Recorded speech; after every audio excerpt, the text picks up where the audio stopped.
ready? And okay.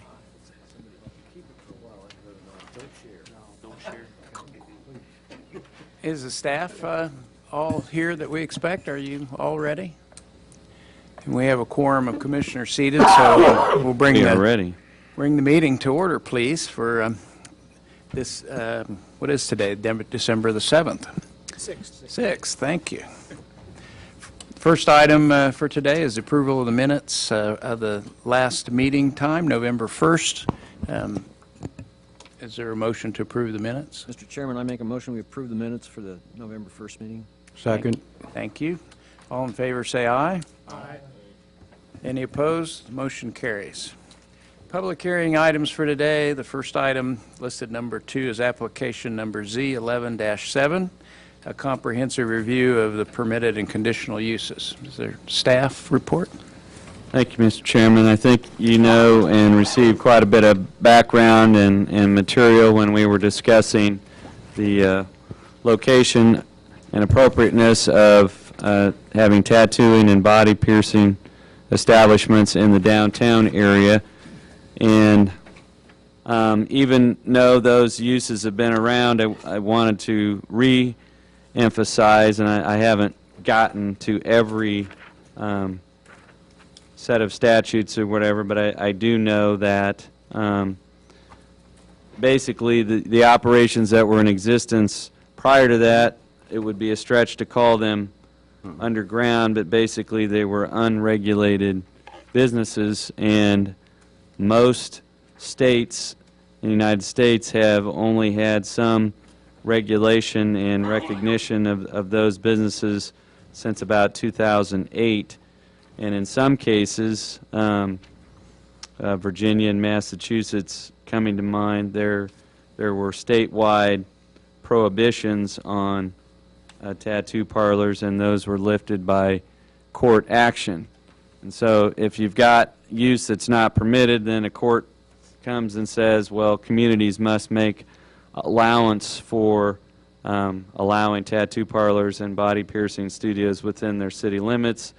Then everybody is scrambling to create zoning ordinances for that. So the one thing that is very common is that most zoning ordinances, including Salina's, don't list tattoo parlors anywhere in any district. And the focus in 2008 was we were looking strictly at the downtown area. Staff was aware that nationwide addressing that was an issue, so that was addressed, but only for the downtown area. This is a follow-up, and it's to look at areas outside the downtown area.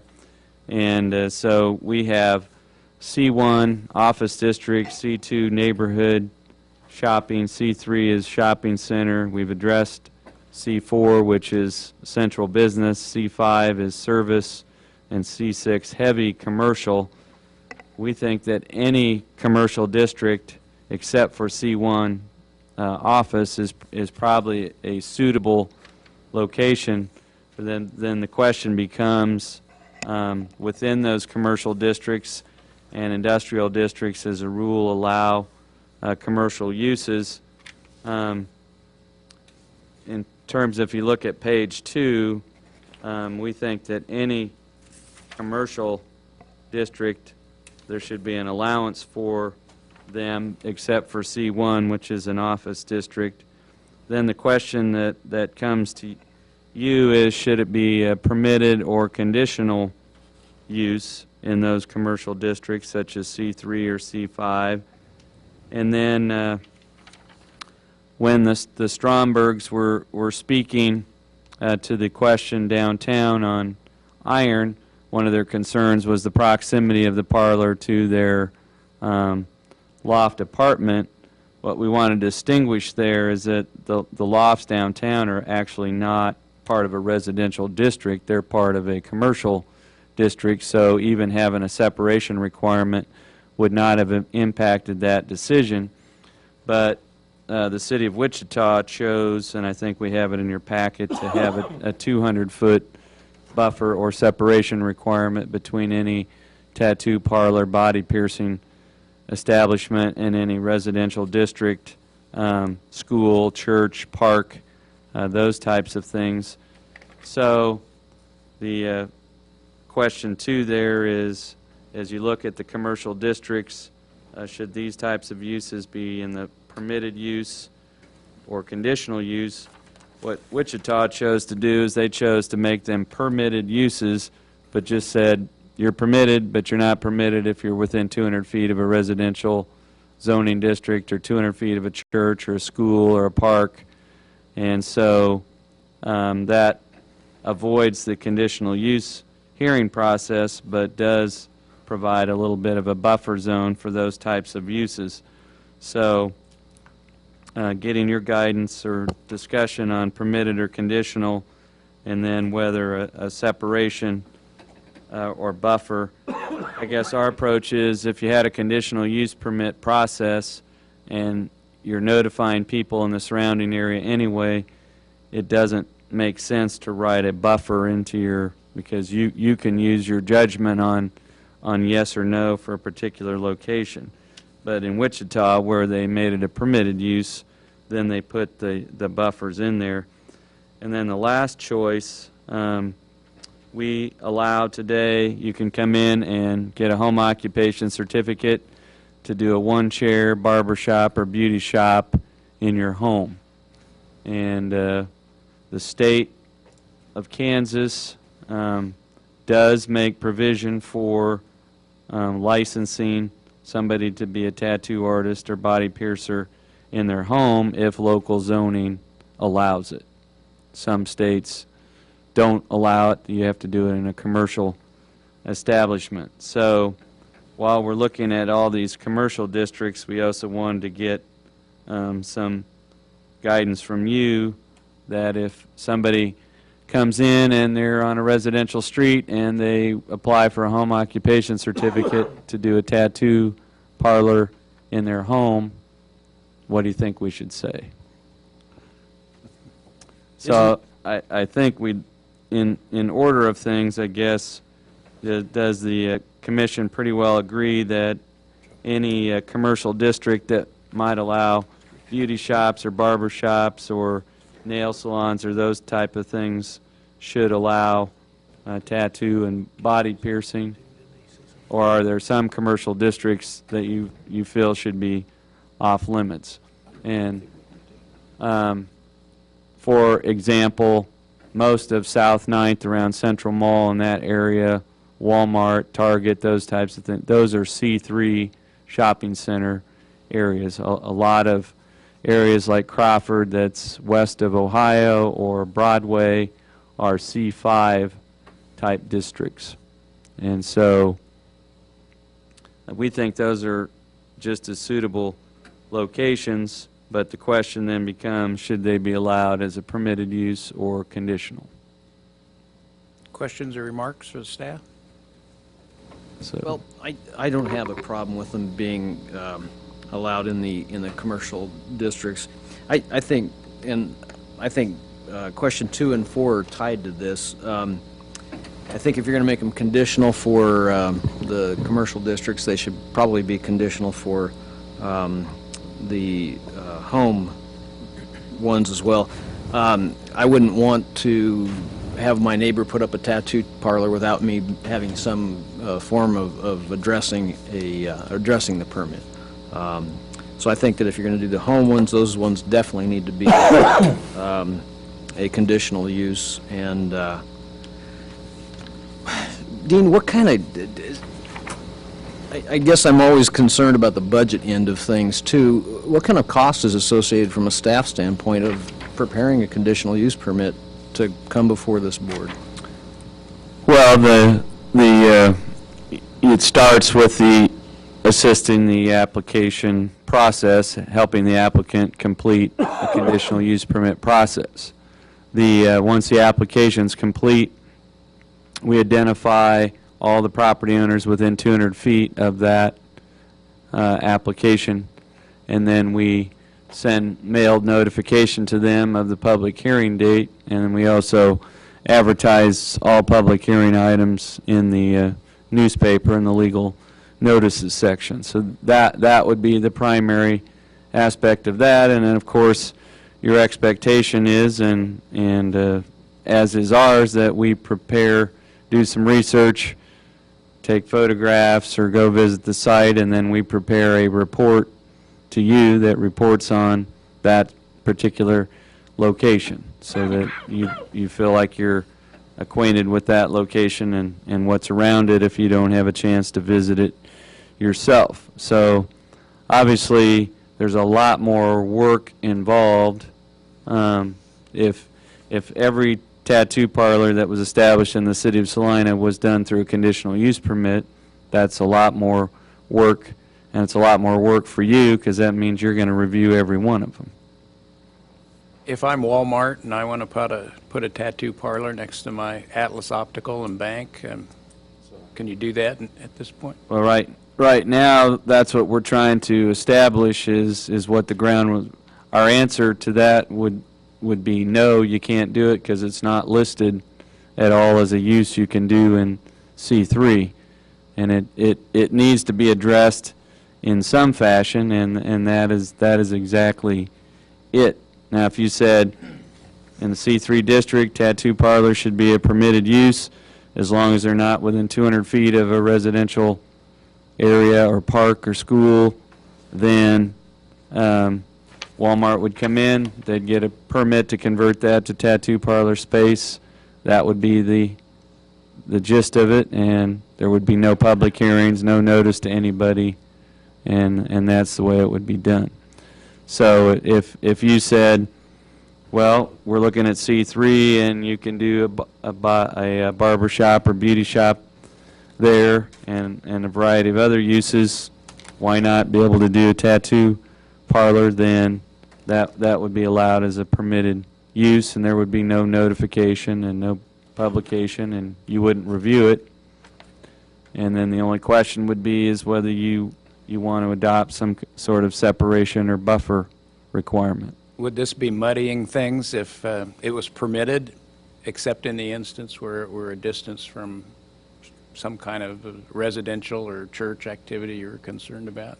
No, that would be the approach that Wichita took. And Dean, am I correct that the same agency, if you will, that regulates beauty shops now regulates the tattoo industry? That's correct. The Board of Cosmetology.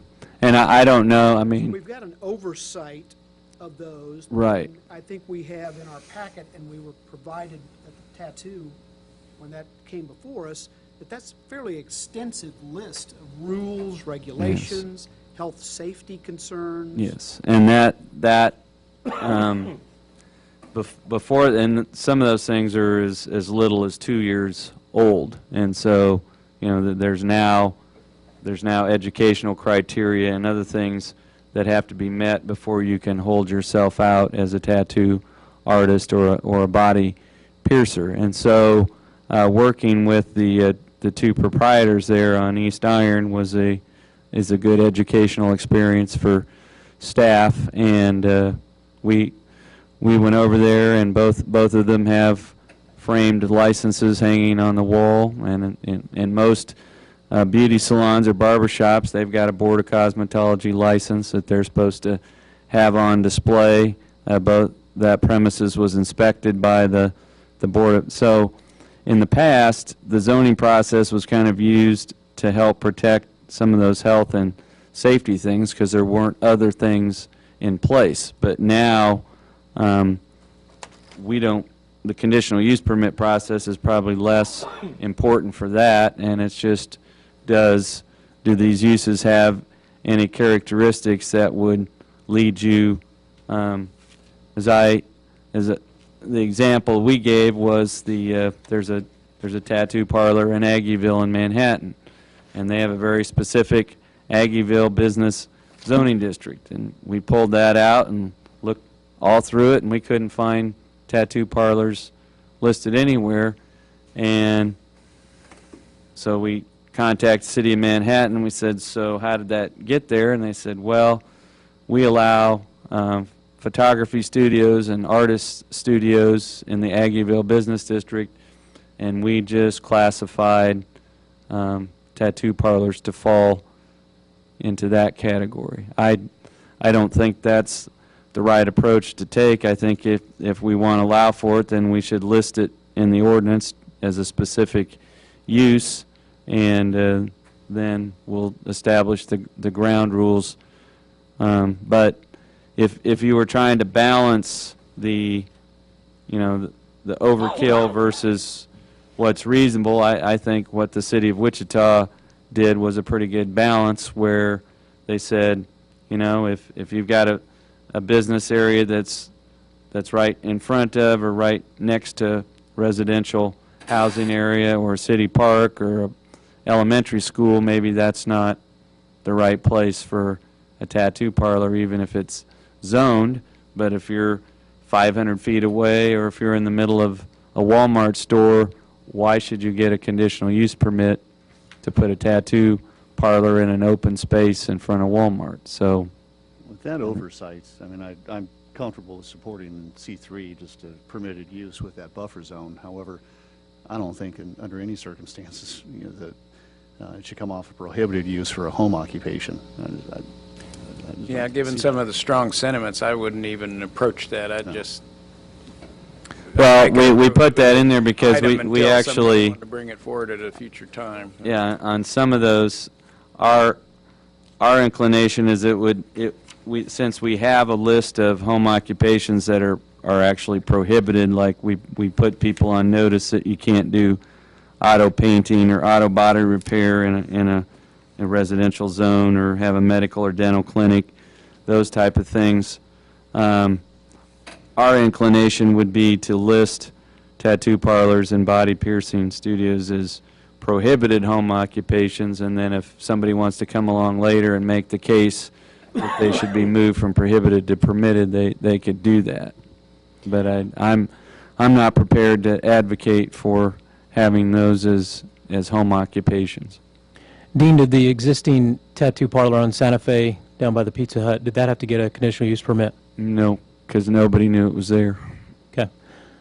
My position may be a little different than the rest of it sounds like, is I still believe, with as touchy as the situation is, it is going forward in the age of tattoos are more acceptable, but as we can see based on what was taking place downtown, there are still business owners who have a concern difference of a hair salon versus a tattoo salon. So to group those two together, I still feel comfortable with that. I can't imagine there's going to be that many that would pop up for us to look at a conditional use permit, and for us to say we'd have to look at those.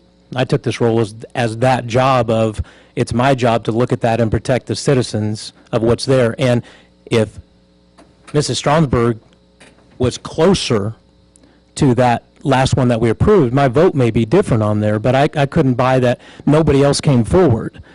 But if somebody came here, and again, this may be wrong in my thinking, but if somebody came here and wanted to put a tattoo shop and the Boy Scouts was on one side and CAPS was on the other, and they wanted to go in between that, I don't think that's the right place. I wouldn't honor the conditional use permit. And you may say, well, that doesn't really matter. Well, I think it does. I think that there are places that's our discretion, is to say that it either fits in that location or it doesn't fit in that location, based on they were there first. Now, if a tattoo shop goes in and the Boy Scouts decide to relocate next door to it, then the Boy Scouts knew who was there. But I still believe that the community or a business owner should be heard, if it's still that touchy of that they should be able to be heard to say this is a concern, rather than saying it's just acceptable for those guys to come in there and set up shop. That's my Yeah, view. and if we're talking, Mr. Mikes was talking about workload and that type of thing, yeah, I can't imagine that your agenda's going to be filled every month with multiple tattoo parlors, because actually, with the stringent requirements that the state has adopted for licensing and qualifications and all that's going to make it more, you've got to be pretty serious about setting that up if you're going to meet all of their qualifications.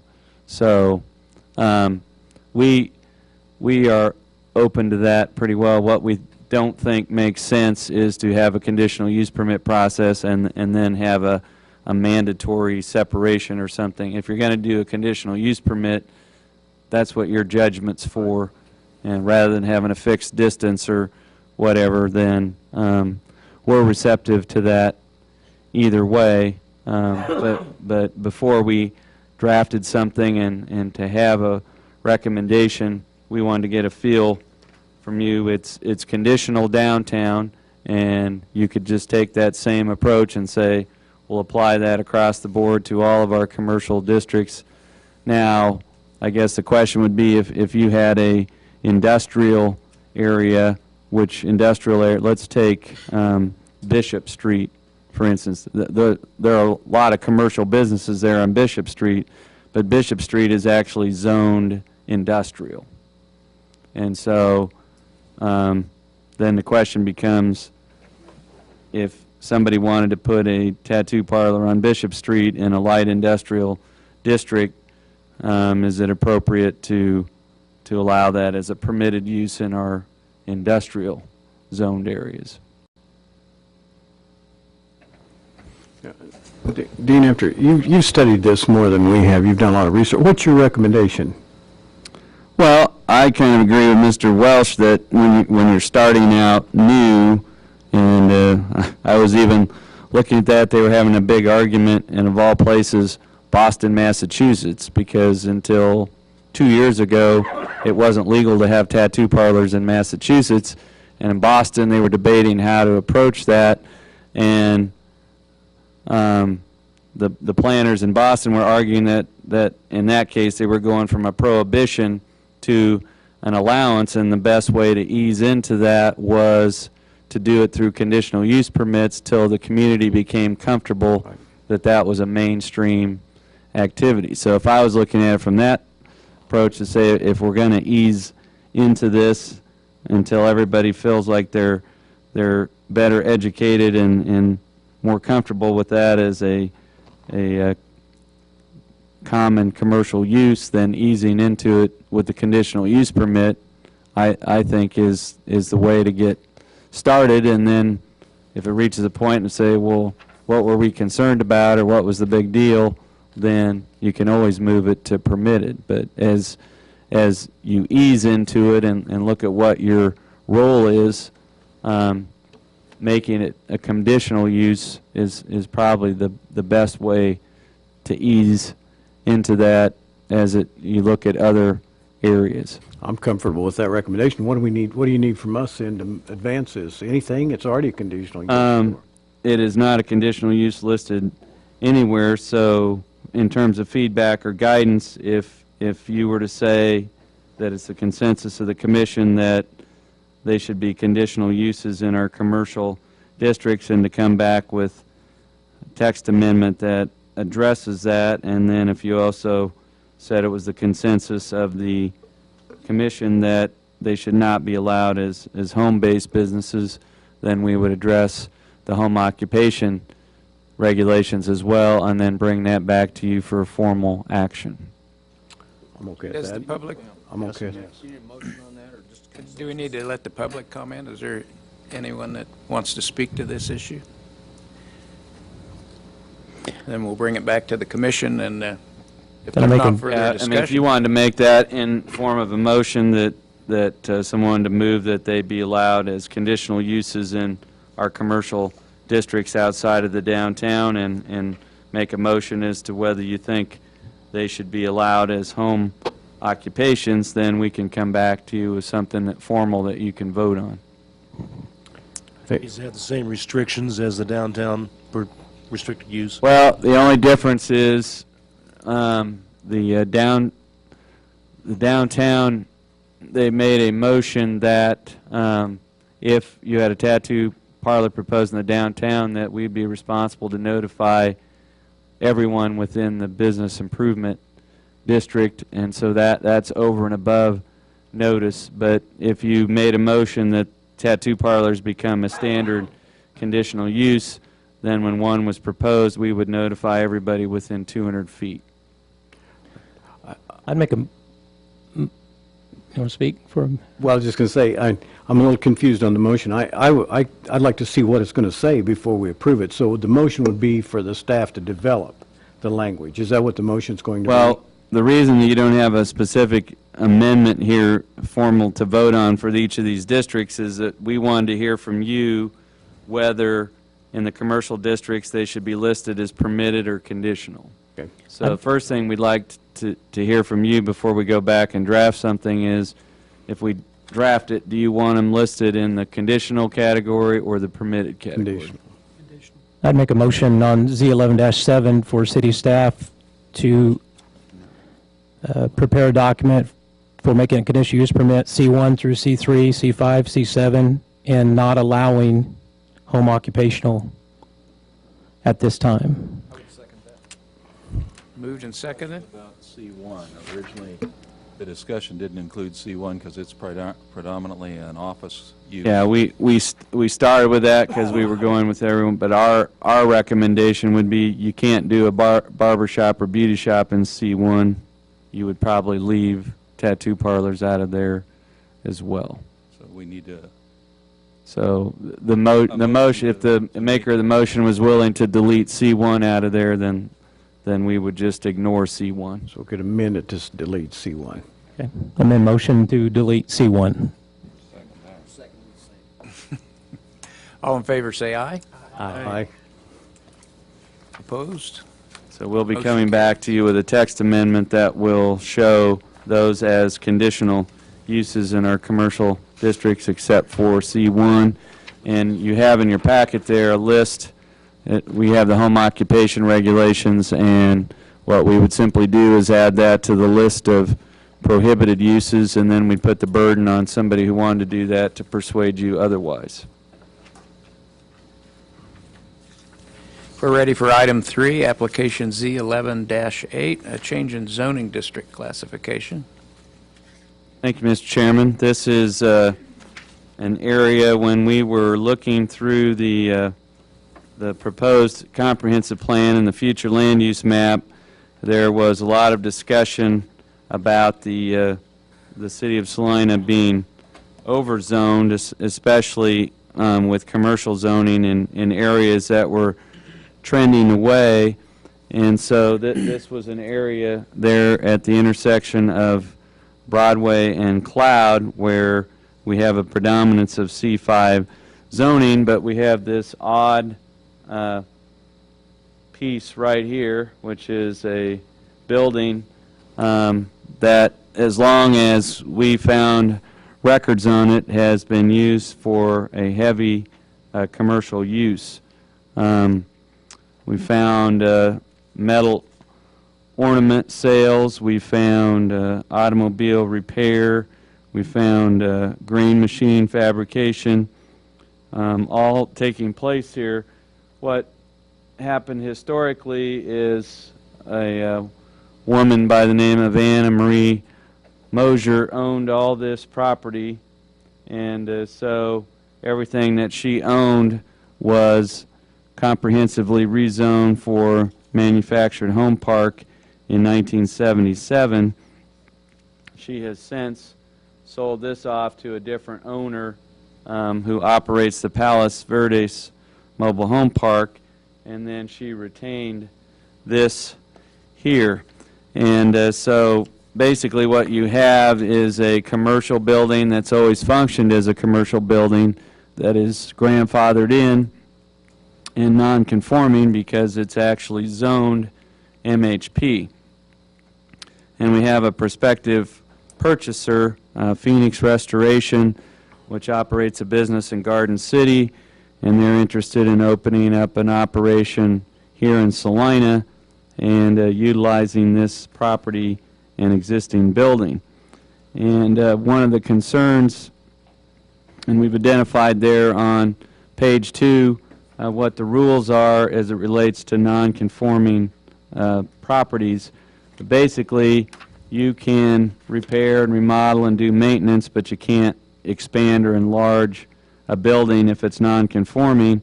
And if this building were to be damaged in some fashion, 50% more in value, it can't be reconstructed or reinstated without a change in zoning. And so lenders who are making loans don't really feel comfortable making loans sometimes on non-conforming properties because they have the potential to lose their collateral. So if this building were 50% damaged by fire, the answer would be, well, it's zoned MHP, and the only thing you can put back there is manufactured homes. And so what the applicants are doing here as prospective purchasers is that before they invest in the property, they'd like to know that their investment would be protected. And so they have requested C5 zoning for this property, which more correctly reflects the historic use of the property and its intended use by the purchasers.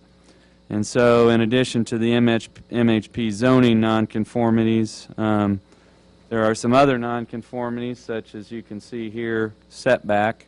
The right-of-way for Cloud Street is substandard, and this building is not, it's not, I don't believe, setback 25 feet from the curb, nonetheless the property line. And so the depth of this lot is 66 feet, which is also non-conforming.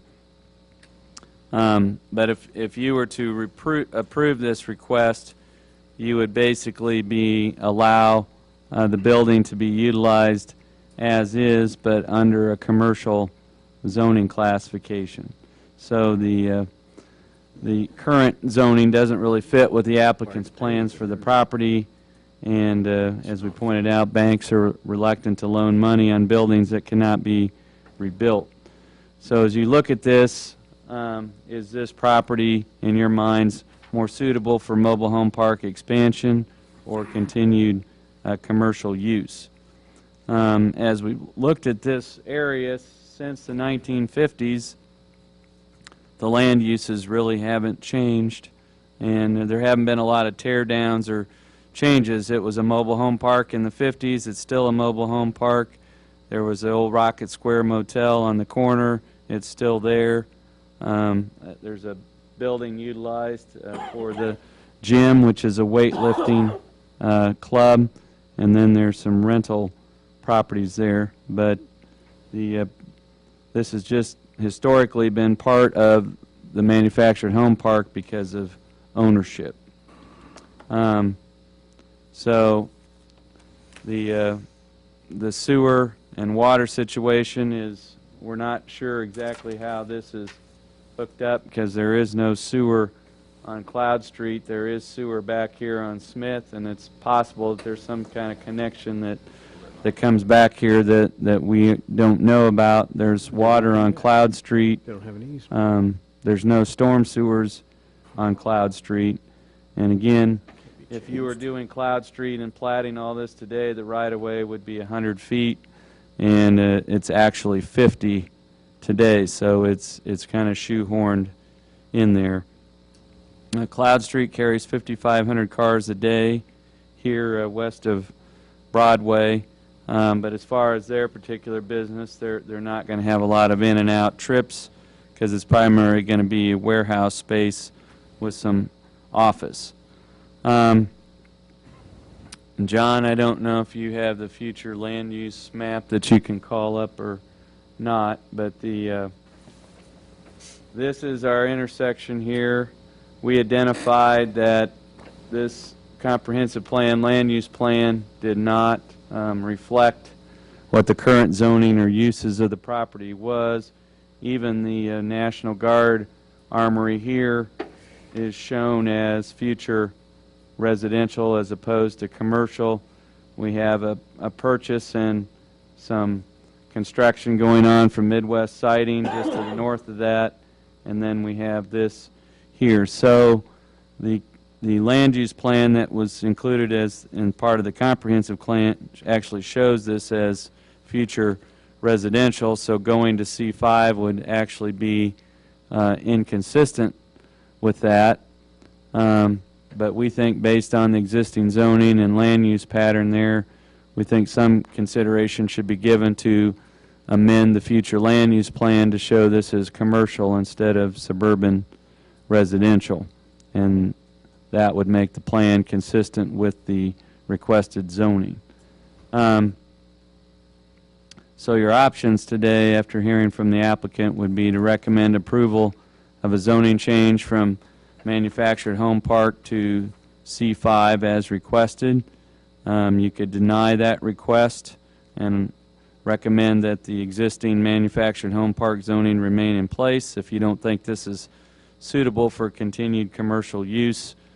In other words, you'd be saying that over time this should go away and be replaced by manufactured home housing, or you could postpone consideration if you think you need additional information to take action. So I'd be happy to answer any questions that you have about this particular property, but it dates back to the 1950s and has always been used for commercial use. Questions of staff? Yeah, I have a couple, if I may. What allows non-conforming use to occur in a facility? In other words, it's being used as commercial, but it's been zoned as mobile home. What allowed that? How does that continue? If you have a use that's in place at the time that there is conflicting zoning put in place, you're allowed to continue that use in perpetuity. And that was being misused when that was designated as mobile home park, is that right? It was built in the county as near as we can tell and was used as a grain fabrication, a grain equipment fabrication business, and because it was owned by the same person that owned the Shangri-La Mobile Home Park, it was zoned as part of the mobile home park. Then the second part of my question is, if we accept the fact it was non-conforming use in mobile home park, why would we zone it to C5 and continue with that non-conforming use?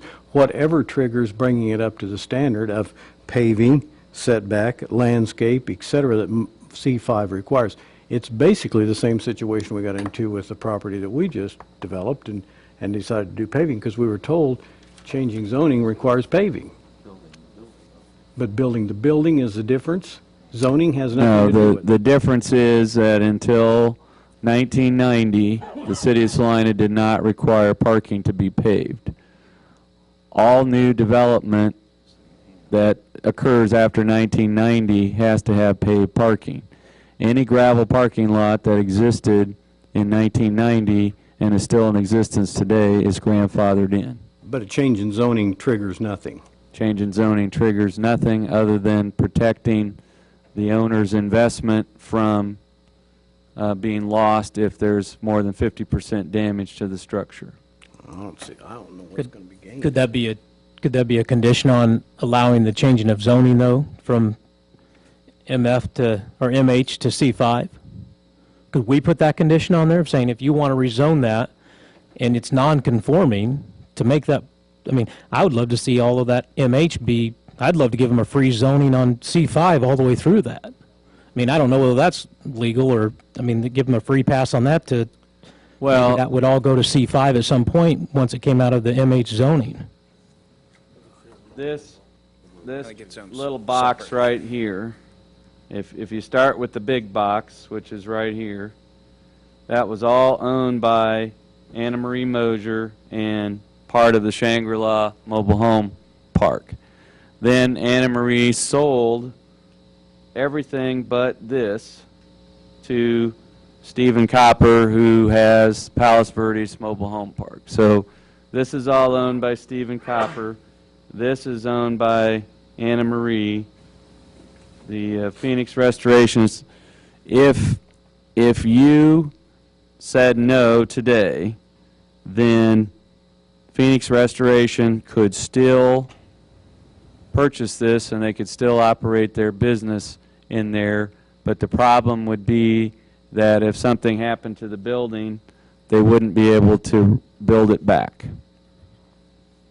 So they could get no financing, so And so we have had situations before where we have homes in Salina, Kansas that are in areas that are zoned industrial. And if something happens to that home and it burns down, the home is lost, it can't be built back. Therefore, banks won't loan money on that home because if there's a fire, they've lost their collateral. can't be built back.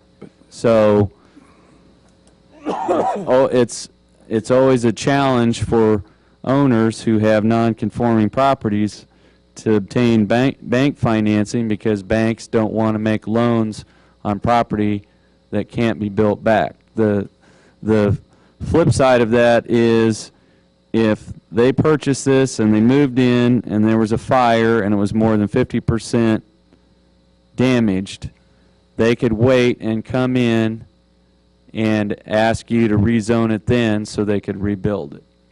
What happens if we don't approve C5 zoning? What can that building be used for under the MH zoning?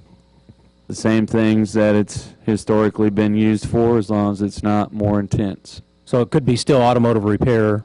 Somebody could still lease it as that if they paid cash for the building. Yes. Well, I mean, it's not to say no bank would ever loan any money on it. But if that was the problem, yeah, I mean, Right. but somebody could come in and pay cash for it, or even get financing on it and continue as an automotive repair because it's grandfathered in, and do no repairs to the building or the parking lot. Yes. And when we looked at this and looked at it with the owner and looked at it with the Ms. Mosier's children and everybody else, we could offer no explanation as to why this hadn't been Zone C5 all along, because it's never been used for anything but commercial purposes. But if it goes C5, whatever triggers, can they increase the use to C5 appropriate uses if we zone that C5 without meeting the requirements of making it a C5? In other words, can it become an automotive sales agency Yeah. without paving? Yes. See, I don't, so they could increase the use and not be in conformity after we zone it C5. We have to go back and catalog all the uses that were there, and as long as what it was used for was consistent with what it has historically been used for, then that can continue. So they could legally, if we approve the C5, open up a car wash tomorrow with no repairs done, because car washes are within the C5 district. Well, they would have to do the necessary changes to the building and everything else to do this. This request is primarily to make the zoning reflect what the building has historically in the future would be used for. But if you choose to say no, then that doesn't necessarily mean it can't be used for that. If you choose to say yes, and you say, well, we want it done as a planned C5 and put conditions on it that says that in order to be commercial, it has to be upgraded to meet C5 standards, such as paving and things of that nature, then you can propose that and get feedback from the applicants on that. But the idea behind the C5 zoning is to attempt to protect the owner and lender from loss of investment. With the condition of that mobile home park, aren't you setting a precedence? Don't you feel like we're going to be opening a can of worms to make that whole area industrial? I mean, right now, that mobile home park may be here tomorrow, may be gone tomorrow. Are we going to set a precedence for that whole area to open it up as industrial? The rest of the area is C5. Well, C5 would be Do you industrial. have Road and do to you the have the corner. vicinity map, John? Clear down to where? It's on here. C5 and R1. All of this property here is C5. This property over here is C5. This property up here is C5. And so this is not, although some of this is also grandfathered in and used for commercial use. And then, so this is C5, this is C5, this is C5. So when we looked at it with the applicants and the owners, we didn't see C5 here as being out of the ordinary when it's right across the street. And if this wasn't an anomaly here, this would probably all be C5 to here. But this is used commercially, it just happens to be zone residential. Well, I think the thing, though, Dean, is, yeah, that's all C5, but they had to meet C5 restrictions when they went in, paving, landscaping or whatever needed to be done. And now this property, again, I'm for beautifying this area and making this go through, but I just want to give a free kitchen pass of, okay, now you're C5, but you don't look like you're C5, and you can do anything that's in there that's C5 without doing any type of improvements. And again, maybe the person purchases, this is a mute case because they're going to come in and say, we're going to do this, this, and this, and that answers our questions. Or maybe they're not going to do anything. We still have to make a decision. You absolutely have the discretion to say, if you want C5 zoning, then you need to upgrade to a C5 standard. And that was the purpose of my initial question. I don't mind the concept of C5, I understand, that makes some sense in that area. But we just got on talking a while ago about as we improve, we need to improve things.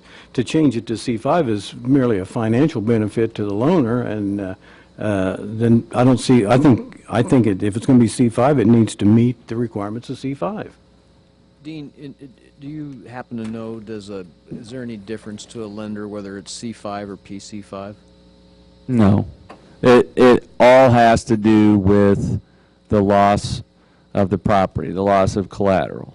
We have places in Salina that are in single-family neighborhoods that have 3 or 4 apartment units in them. If that burns down, the only thing that can go back there is a single-family dwelling. So when a lender looks at that and says, I'm being asked to make a loan based on this property having 4 living units in it, but if it burns down, then what I'm left with is a structure with 1 living unit. That enters into their thinking when they're making a loan. And if they're making a loan on a property and they know that if it's more than 50% damaged by fire, that it can't be built back, that enters into their equation on making loans. I have one more question on the difference between a C5 and a PC5. If we approve this for a C5 and then we try to put restrictions on it where it doesn't fit the setbacks and the template for a C5, would that fit that better, or would it be better just to have it as a PC5 where we can go ahead and allow it would be for the owners, it might be better if it was a PC5 that you approve the lesser setbacks, which would mean that if in the event of damage or fire, it could go back where it is as opposed to complying with the 25-foot setback. But I think the concept of grandfathering is difficult to grasp, but every single gravel parking lot that's in the city of Salina that existed in 1990 is grandfathered in, and when people realized that when the First Amendment was passed that said every parking lot in Salina shall be paved, one, it's not legally enforceable to go back on grandfathered in parking lots. The other thing is when people realized that was the largest planning commission public hearing on record, when everybody who had a gravel parking lot and owned a property with one came to the planning commission meeting. And so the result of that was if you have a property and it has a gravel lot and it exists on this day on 1990, it's grandfathered in, and anything subsequent to that has to be done with paving. But we've got gravel parking lots all over town that predate 1990. And if you view this as an opportunity to upgrade the parking lot as a condition of getting C5 zoning, that's perfectly appropriate. Okay, if it were a new C5 instead of grandfathered in, is there even enough land there to have enough parking? How much parking would be required on this little building?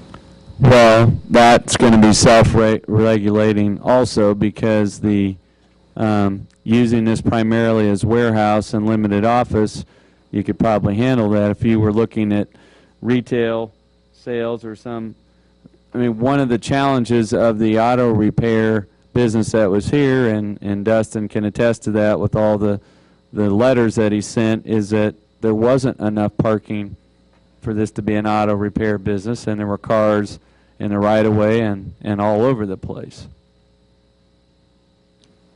But changing So it to- the lack of space and the lack of parking is going to make that self-limiting. But changing it to C5, those problems are still going to exist, because it Yes, can you're- continue to you're- be used as that, You're not curing anything other than saying making it work. this, I don't understand is why the Planning Commission in 1977 or whenever that was chose to zone this manufactured home park, because it does not reflect how it's historically been used. That's a bigger mystery to me than the C5 part. Because when we looked at it, we couldn't believe that it wasn't zone C5 already. Well, there's a driveway completely around the building too, or at least on the south and west side. It's kind of a gravelly driveway. So there would be another option to at least get a step towards cleaning up the area if we were to approve it for C5, but if the owner would agree to at least turn those driveways into grass landscaped areas rather than continue to drive around the building if they don't need to do that for the next business. And then we'd at There's a least- garage door. There's a door on the Yeah. southwest corner, and there's a door on the north, so you can't drive completely through. It also doesn't look like on the west side. Yeah, right there, southwest corner. This is nuts. I think we Yeah, need see to. what They may want to upgrade it. Gentlemen, if you're done with your questions, I think it's time for us to hear from the applicant. Yes? May we hear from the applicant? If you'd please state your name and address, please. Thank you. My name is Ryan Swanson. I live in Hutchinson and appreciate your time listening. This is all learning experience for me. I've operated Phoenix Restoration in Hutchinson now for just short of 3 years. I am partners with David Salas, who has owned Phoenix Restoration in Garden City for 15 years. Salina is an area we were doing some work in, and in talking to a lot of insurance agents and adjusters, we got some feedback that there was a need up here for our services. So we began to look for buildings, and I can promise you, I spent a lot of time with a couple of guys, realtors here in town, who great guys that showed us a lot of properties. We just have a unique need with our what we look for. We need small office space and warehouse space, and it seems like most everything we saw was either a large office space with a little warehouse or way too much space for us. This is it's an expensive venture to get a business going, and something that some of the spaces we were looking at were just way too much money, didn't fit our need, whatever. I ran across this building by accident, driving through Salina looking for spots. I saw a big sign on it, and that's how we got going. I can rest assured we aren't going to put a car wash in there. We aren't going to we weren't going to have a car lot, anything like that. What we do is we respond to people when they have water damages or fire restoration. Most of the time in fire restoration, we have to pack out people's belongings, bring them back to our warehouse, clean them, and store them until it's ready to go back. The only traffic I can tell you that would be in and out of here, in my office in Hutchinson, in 2.5 years, you could count on your fingers and toes how many people have just come to our office to visit. An occasional adjuster stops by, whatever. Most of the time, we're going out to see them. We're going to have one. As of now, we would have one full-time employee who would be coming in every day, probably parking in that back, inside, through that back door. We would have a van with our machine parked, that would be parked in there overnight in that door right there. And once a day, he would be coming out of there, most of the time once a day, to go out and market and do his thing. Occasionally, when we were packing in a fire or something like that, yeah, there would be, a few trips in and out of there every day. we chose this place for a couple of reasons. One, it did have visibility. I saw it from the street, and so, obviously being a new business in town, that would be nice. But as much as anything, it does have a very small office, and it has some storage space, and it was very clean, and that's what attracted us to it. We negotiated the price to an area where we felt like we could afford coming in, and I can just. I don't know a whole lot about the paving and all that stuff.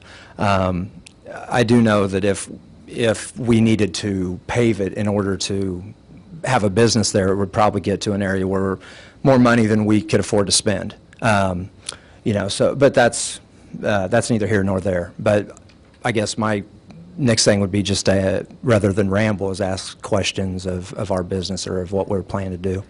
Why are you requesting the C5 if you could use it? I mean, it's been non-conforming Right. forever. I don't think I don't think we can stop you from continuing to use it the way it Right. is. What's the reason for the C5 zoning and wanting to change it? Is it lender driven, or did you?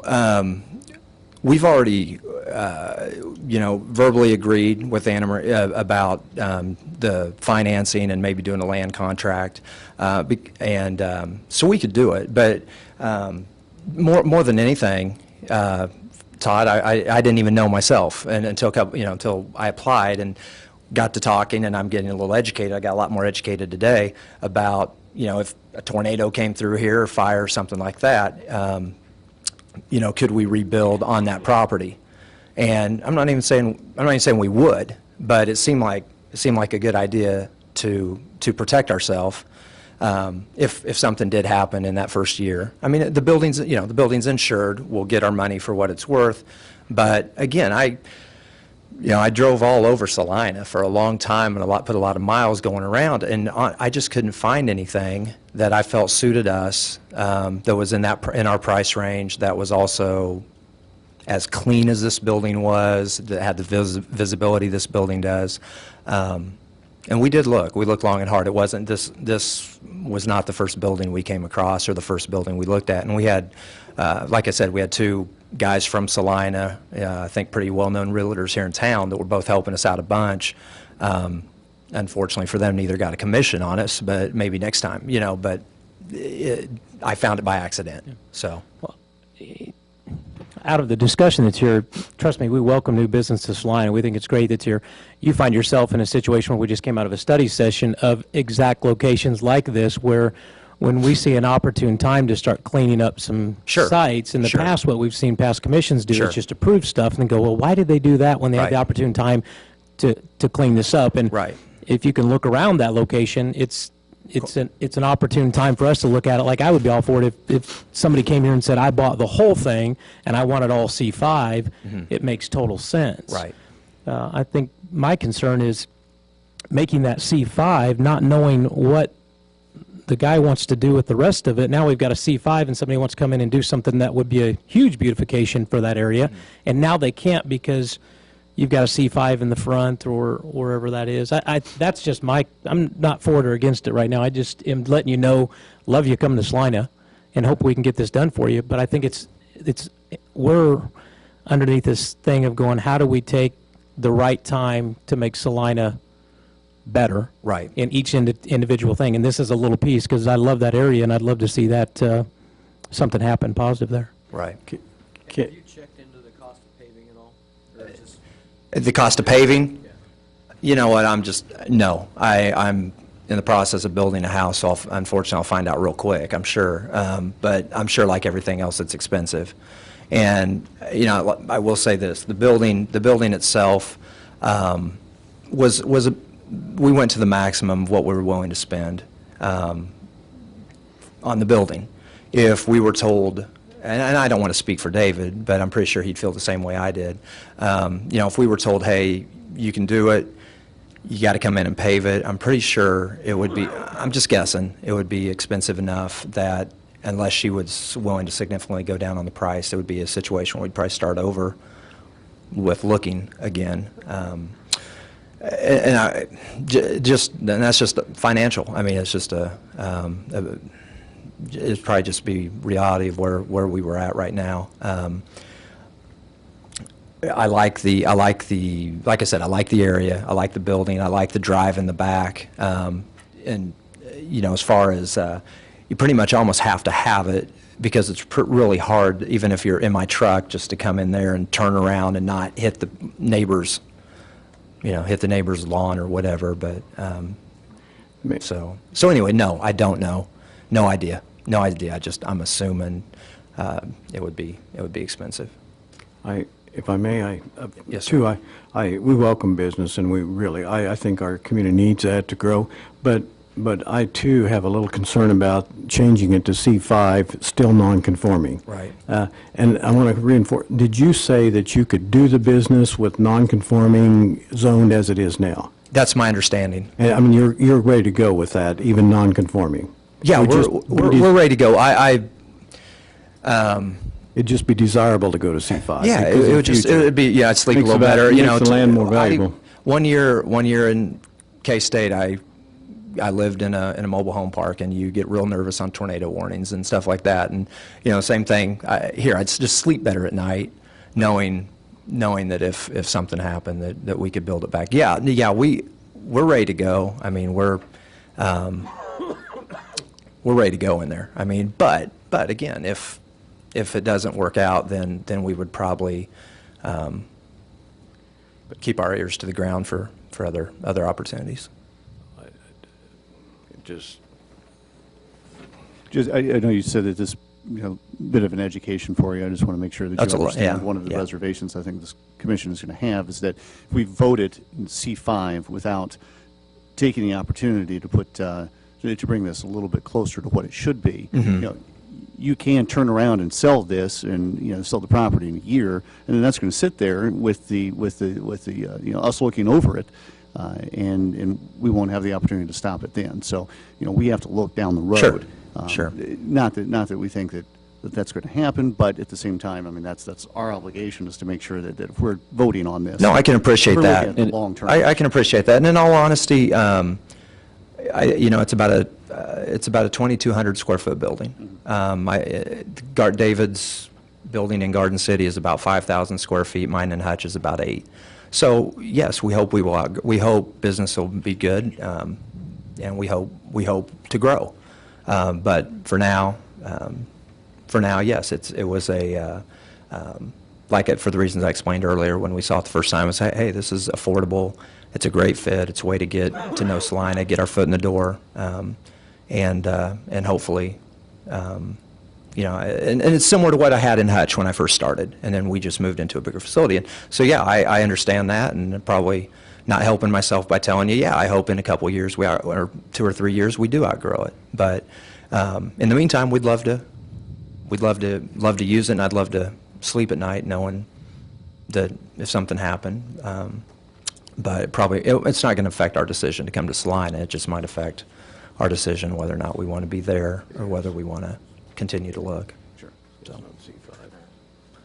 It might help Mr. Swanson and the commission understand how this started, and I'll refer you to page 2 of the staff report, where under the non-conforming use regulations, if this building can be shown to have been abandoned and not used for a period of more than 12 consecutive months, which this is fast approaching, then it is a vacant, unusable building.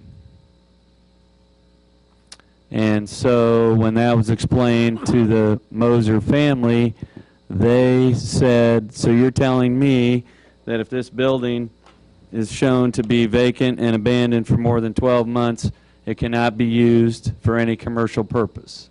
And that is correct. And so as they saw the time running through the hourglass, they said, well, then we think we would like to initiate a rezoning of this to C5. So if it's zone C5, then they wouldn't be saddled with an empty, unusable building. And then in the midst of them starting that, Phoenix Restoration expressed interest in that, and they basically stepped into the shoes of the Moser family that was initiating the request for C5 zoning. So it is correct, and that's the decision you'll have to make, and how that fits with the owners. But if this is MHP, and if it sits there for 15 months and doesn't get used, nobody can rent it out for any commercial business. It can sit there. And it can sit there until the owner comes to you and say, we have this vacant, unusable MHP zone building, and we would like to request that it be zone C5 so we can use it. And so it's just a question of timing. But at any time somebody comes and wants it zone C5, we have the same opportunity to say, not without bringing it into conformity. That is correct. And that's The point of our difference is, discussion. if this delays out 4 months, then we would be in a position where we would be telling Phoenix Restoration they cannot move into this building and use it because it's lost its grandfathering status. But it sounds like they can move in now as it is without Because the rezoning. 12 months is not. Is that hit correct? yet. That's correct. And you're saying you're ready to do that even if We have it's not some, zoned? we have some stuff in there. We have a few fans. We've already moved in. We have, well, yes and no. I mean, we haven't hooked up utilities, we haven't hooked up internet, You have concluded the purchase of the building we're in the process of in the it. process? Yeah, yeah. And So. my Have advice, an empty building with nothing, or nothing going on in it, an eyesore, well, and we have an opportunity to get rid of some MHP zoning, which I don't think we want any of that inside the city of Salina. But that's not so, because what we're hearing is that building can be used for their purposes, zoned as it decides to currently is. conclude the deal. And you already decided, you said you were going to do that. You were Pardon me, going- sir? You said you were going to go ahead and do it, even if it's not rezoned. Isn't that what I asked you the question earlier? That you- Yeah, yes, well, and I think the best way to say it is, yeah, I have 24 fans in there, but they're all still in a box. It'd be real easy to move. We have maybe one trailer full of fans, stuff like that in there. And again, I would have to talk to David. I'm partners with him. If it was not approved C5, would we still start the business there? Probably. But would we be trying to bail as quick as possible? Because David lives in Edmond, and I'm 45 minutes down the road in Hutch. So, and even then, I'm nervous about all this. I'm sure in Edmond he would be even more so. So I think I'd hate to do it, because when you move into a town, you want to concentrate on building your business and not on looking for, because I spend enough time doing that. Do you need to own the building, or can you rent a building? I mean, she would rent that in an iBlink, so, I mean, why, she doesn't have to sell it. Yeah, and we looked at both options, and it just made a lot more sense financially for us to put a down payment down and to buy it from her on the land. Land contract is what we're doing with her. So that's our option. That would So- keep it from going into a time period. well, I mean, if you looked at it from Phoenix Restoration's perspective, and they bought this building, and for some reason, the business closed, and then for some reason, they couldn't get anybody in there for 15 months. At that 15-month period was over, and they had somebody that wanted to move in there, nobody would be able to move in there because the grandfathering had expired. But Well, then you could apply to rezone it at that. What I'm trying to explain is that when this process started, nobody knew about Phoenix Restoration. They didn't know they were interested in the building. The Mosier family realized that if they didn't get this property rezoned to C5, they could be stuck with an empty building that they could neither use nor sell. But if we rezone at C5, the community will be stuck with a building that's non-conforming potentially forever. On the other hand, if we. Is that correct? Is my statement correct? And potentially. As long as nothing changes, yes. Yes, okay. So it could set empty in C5 and still go back to uses of C5 at any time, correct? Yeah, I just want to make sure that the planning commission understands that the difference between C5 and MHP is that under C5, if the building was vacant for 15 months, after 15 months, somebody new could still move in and use it. Right. Under MHP, after 15 months, nobody can move in and use it. It's just going to be a vacant, unusable building. So we turn the non-conforming use into perpetual time frame if we go C5.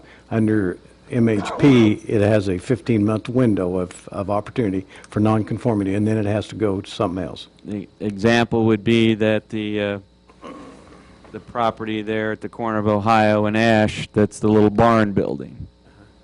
That was zoned residential, and if anything happened to that building and it burned down, the only thing you could put back there is a house.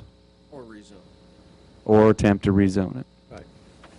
Well, I agree, Mr. Swanson, that we'd love to have you come to town. We'd love to have you occupy this building. I think we as commissioner here are all charged with our beautification of the community and upholding of standards. I'd be willing to throw a bone out there if anybody's interested in it, and just let Mr. Swanson make the decision that he can or wants to make. But I would be willing to support zoning this as a planned C5 with the upgrades to the paving and landscape or whatever. We can't do anything about setbacks and Can't do that type anything of about thing. setbacks because of what is existing there. And that way, in the future, if you do outgrow this facility, which we hope that happens to you, you do have a property you can do something with. The use would still have to come back before this commission and see if it fits within that plan. But certainly in the long run, that would hold some benefit for you. But that would require paving, but prior to Yes. occupying. Right. How much paving are you requiring on that motion? I mean, what's your thought, looking at the diagram there, what's your thought process? Well, my thought process is you have to use that back entrance, and you've said that you need that for... Say that again. Or to the south. On the southwest, Yes, that door right there? Yeah.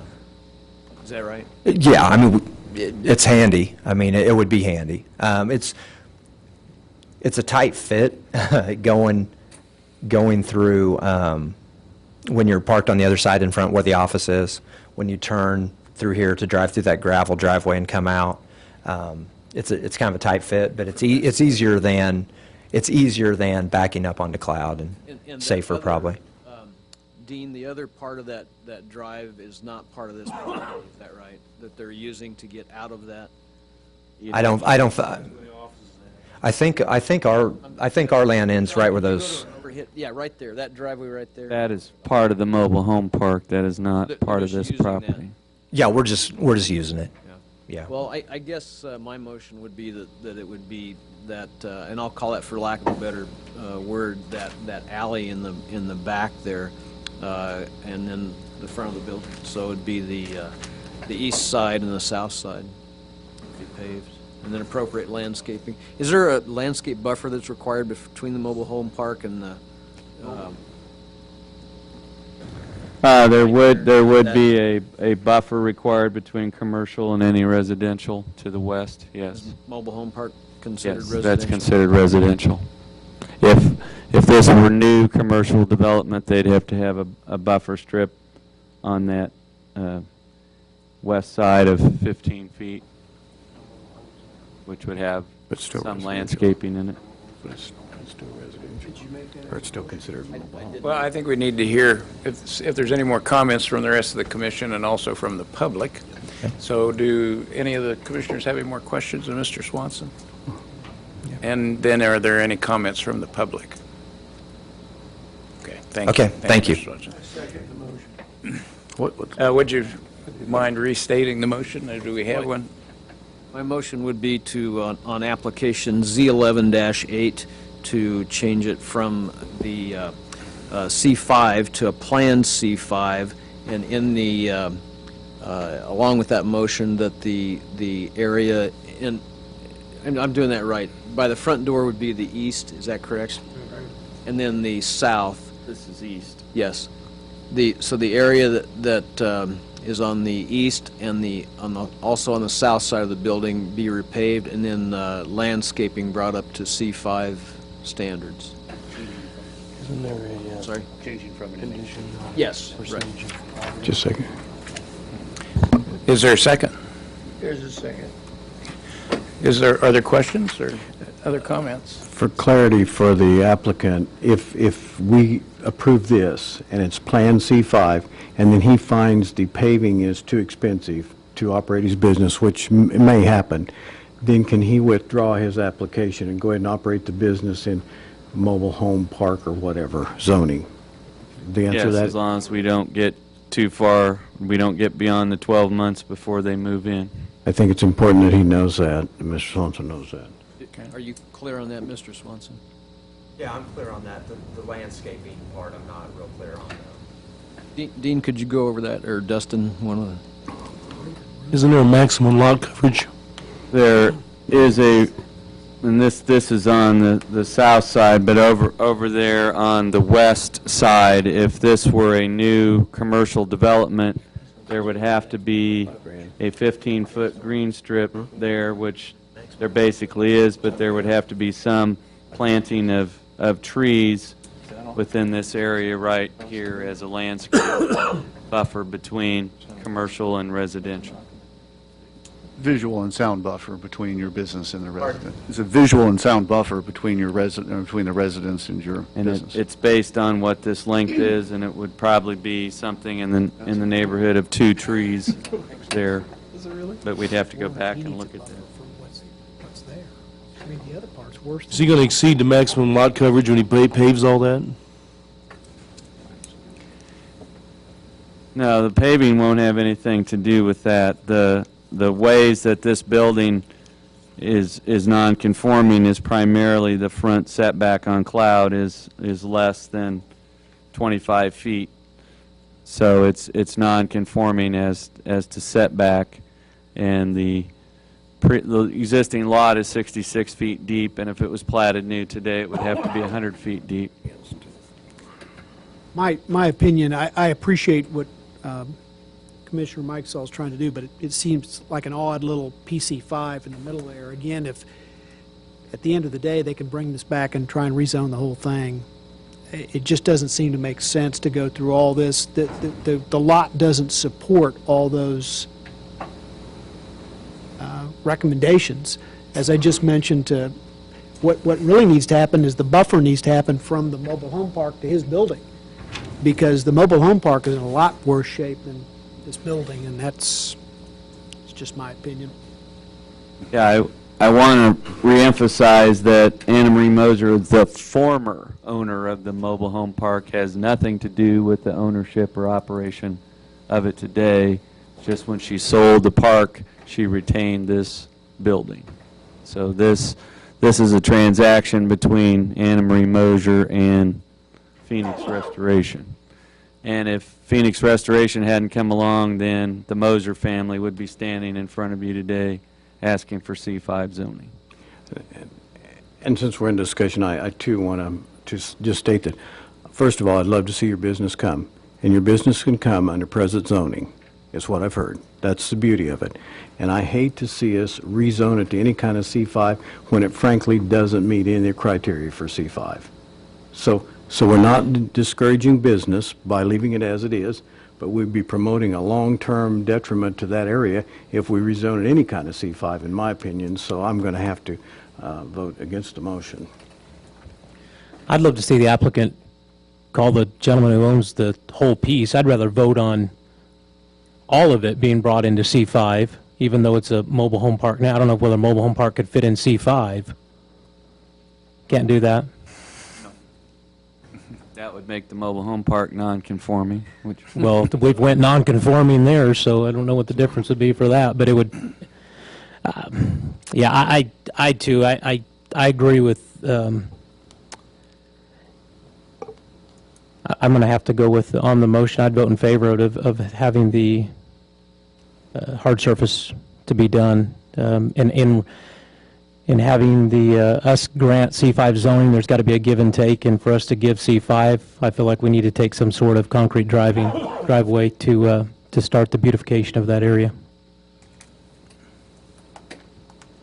Other questions or comments? We'll call the question. All those in favor of the motion, please say aye. Aye. Aye. Those opposed? No? No. Yes? Aye, I'm sorry. Can we have a show of hands for Show of Sue? hands for nay, please. It's three opposed. And I guess 6 in favor. It will still, we'll send a letter to the applicant explaining their options, and if they, what essentially is that you would recommend this, but only if it was amended to a Plan C5 with the property conforming to C5 standards as to paving and landscaping. And if they don't wish to pursue that, then they would withdraw the application. Hope that gives you some options. Welcome to town. At least we have a chance to work it out with him at another setting. Okay, moving on. Next item is an administrative item, application Z98-8D, an amendment for site development plan for Murphy Oil.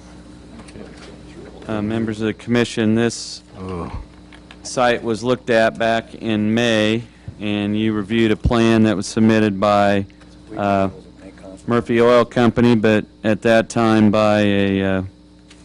was submitted by Core States Engineering on behalf of Murphy Oil, proposing a Murphy Express convenience store, and the location we're talking about is the southeast corner of 9th Street in Schilling Road in front of Lowe's there. And we have there on page 3 a summary of your action. And based on your action, a building permit was applied for in June of this year to construct the improvements, which consisted of a very small 590 square foot convenience store and other site improvements. That permit was withdrawn in November, and this amended plan was filed in its place. And the primary distinction between this plan and what you reviewed in May is that the convenience store has now been enlarged to a 1,200 square foot convenience store, and the canopy area with the larger store has increased so that the canopy facing Schilling Road is increased from 177 to 203 feet. And then we would request some clarification from the applicant as to some of the outside the building related items. But one of the discussion points early on and continued to be that our Dillon Southgate store is Zone C3. The Dillon Southgate store has a propane tank exchange. They have a red box vending machine, but all of that is over the overhang of the front of the building, which we would consider part of an extension of the building. Some of the earlier proposals on this was to have scattered throughout the site outdoors vending machines and propane tank exchanges, and we explained that if the propane tank exchange and the red box vending machine and those things were under the overhang of the roof of the convenience store building, then they would be permitted. If they were proposed in as freestanding structures out throughout the lot, they would not be permitted. And so where we got in May was that those types of things, an ice machine and some other items, were proposed, and a canopy extension over from the roof overhang. So the other consistent thing with this plan is that a single bay car wash was proposed in May and is proposed again in the southeast corner of the site. So John, if you could go to the site plan. This is Schilling at the top, 9th Street on the left. This is the 1,200 square foot convenience store with 203 foot long canopy here, a possible 16 by 64 foot car wash here, a trash enclosure area, an area for underground tanks, and then this is the proposed parking area. The building would be oriented so that the long dimension would run north and south. There would be entry doors on the west and east sides. Basically, the north and south sides would be blank walls. The previous plan was painted metal. This is proposed to be EFA stucco with some decorative stone trim. The building setback is 144 feet from 9th Street, 60 feet from Schilling, and the building here would be 18 feet tall. The canopy that you would see from Schilling Road would be 23 feet tall. There's restricted access on Schilling Road and 9th Street except for the approved opening.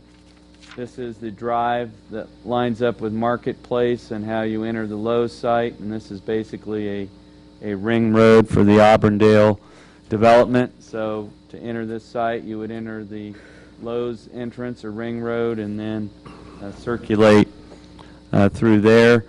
The overall site circulation appears to be quite good. All of these aisles are 30 feet wide, so they're more than adequate for two-way circulation. A 1,200 square foot convenience store would be required to have a minimum of 6 spaces. They have 8, including 1 handicapped accessible space.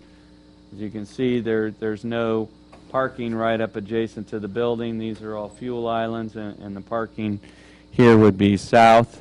I think one thing that's notable on the parking as well as the landscaping, 100% of the 25-foot setback area here is set aside as green space or landscaped area. Most of this lot is going to drain back to a storm sewer inlet and then be piped under the Lowe's parking lot to a detention pond that's south of Lowe's. And that pond discharges west over to 9th Street, and then that goes under I-135 and over to Dry Creek. As far as signage, there were some specific limitations placed on this development. They are showing a single pole sign with 2 signs on it, and that's reflected over here. And the larger one indicates unleaded fuel, with the smaller one diesel. The sign size and height is well within the limitations for this area. And then they're proposing the signage you can see on the canopy area as well. So they're looking at a wall sign of about 40 square feet and some smaller wall signs on all sides of the canopy. Under our landscaping regulations, a minimum of 7,400 square feet of landscape area must be provided in the front yard. They have a total of 32,000 square feet of green space, and 12,700 of that is in the front yard.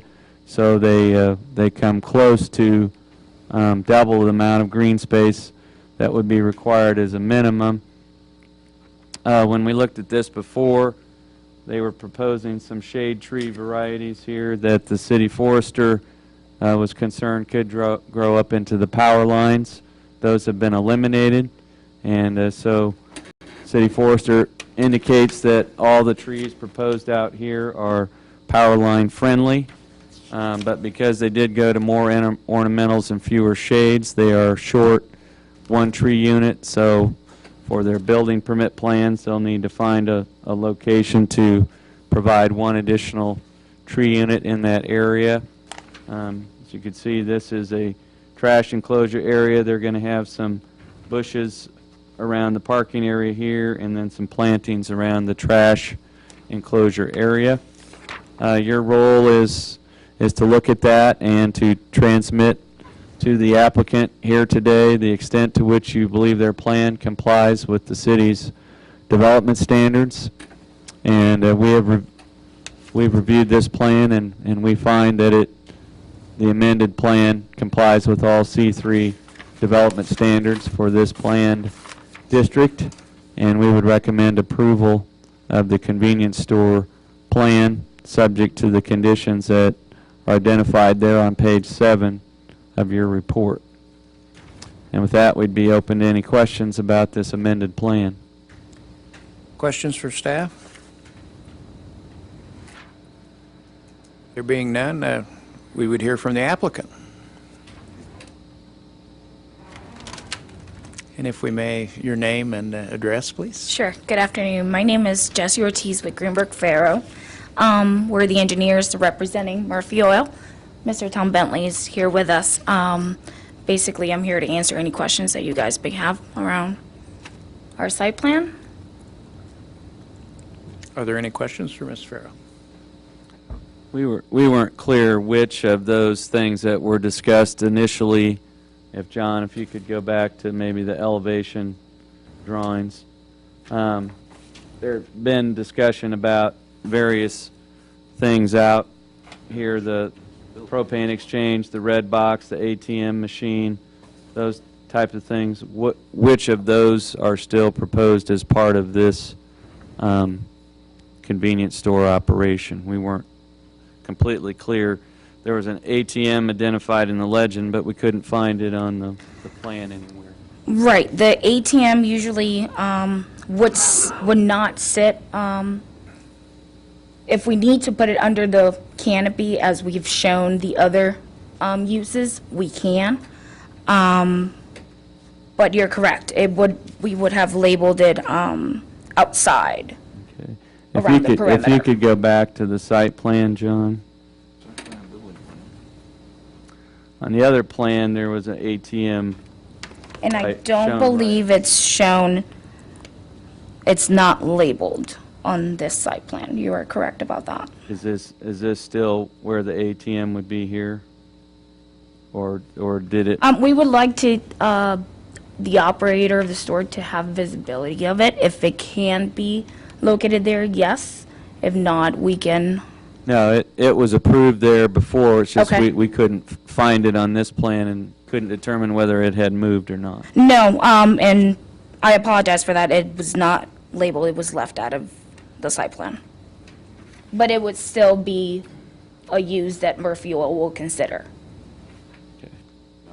We just wanted to clarify that for the commission.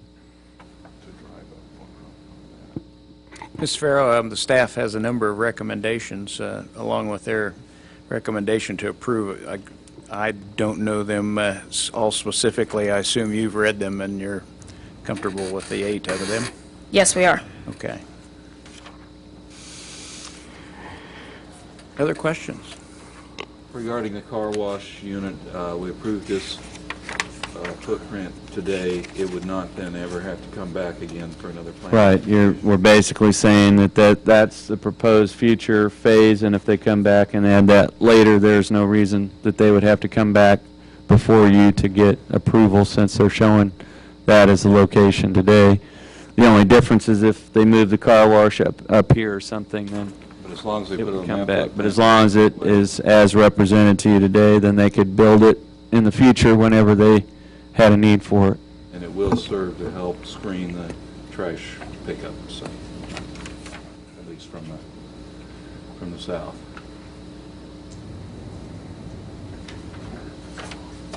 Anything else?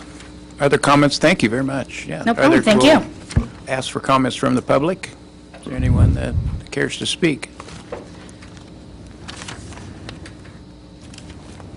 There being none, Chair will hear a motion. I'd make a motion. We approve the amended C3 development plan as presented and recommended by staff, subject to the conditions as listed. Is there- Abner. Are there any comments or questions? I'll call the motion. All those in favor say aye. Aye. Opposed? Our next item is a continuing discussion of the public use zoning district.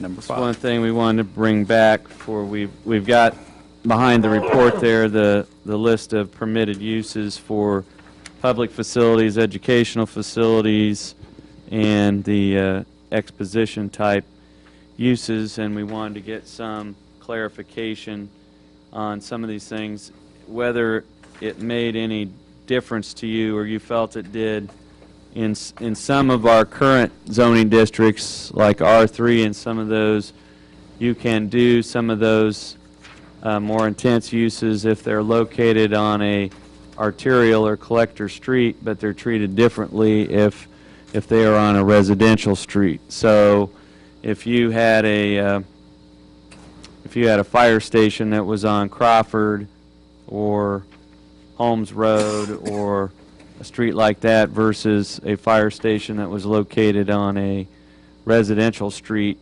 not far from an arterial, would you feel differently about that? There was, and we had that discussion here already, but as staff continued to look at it, and the fact that you were recommending that as a permitted use, we still had some concern about if I lived in an existing residential area or on a residential street and the city was planning to come in and build a fire station,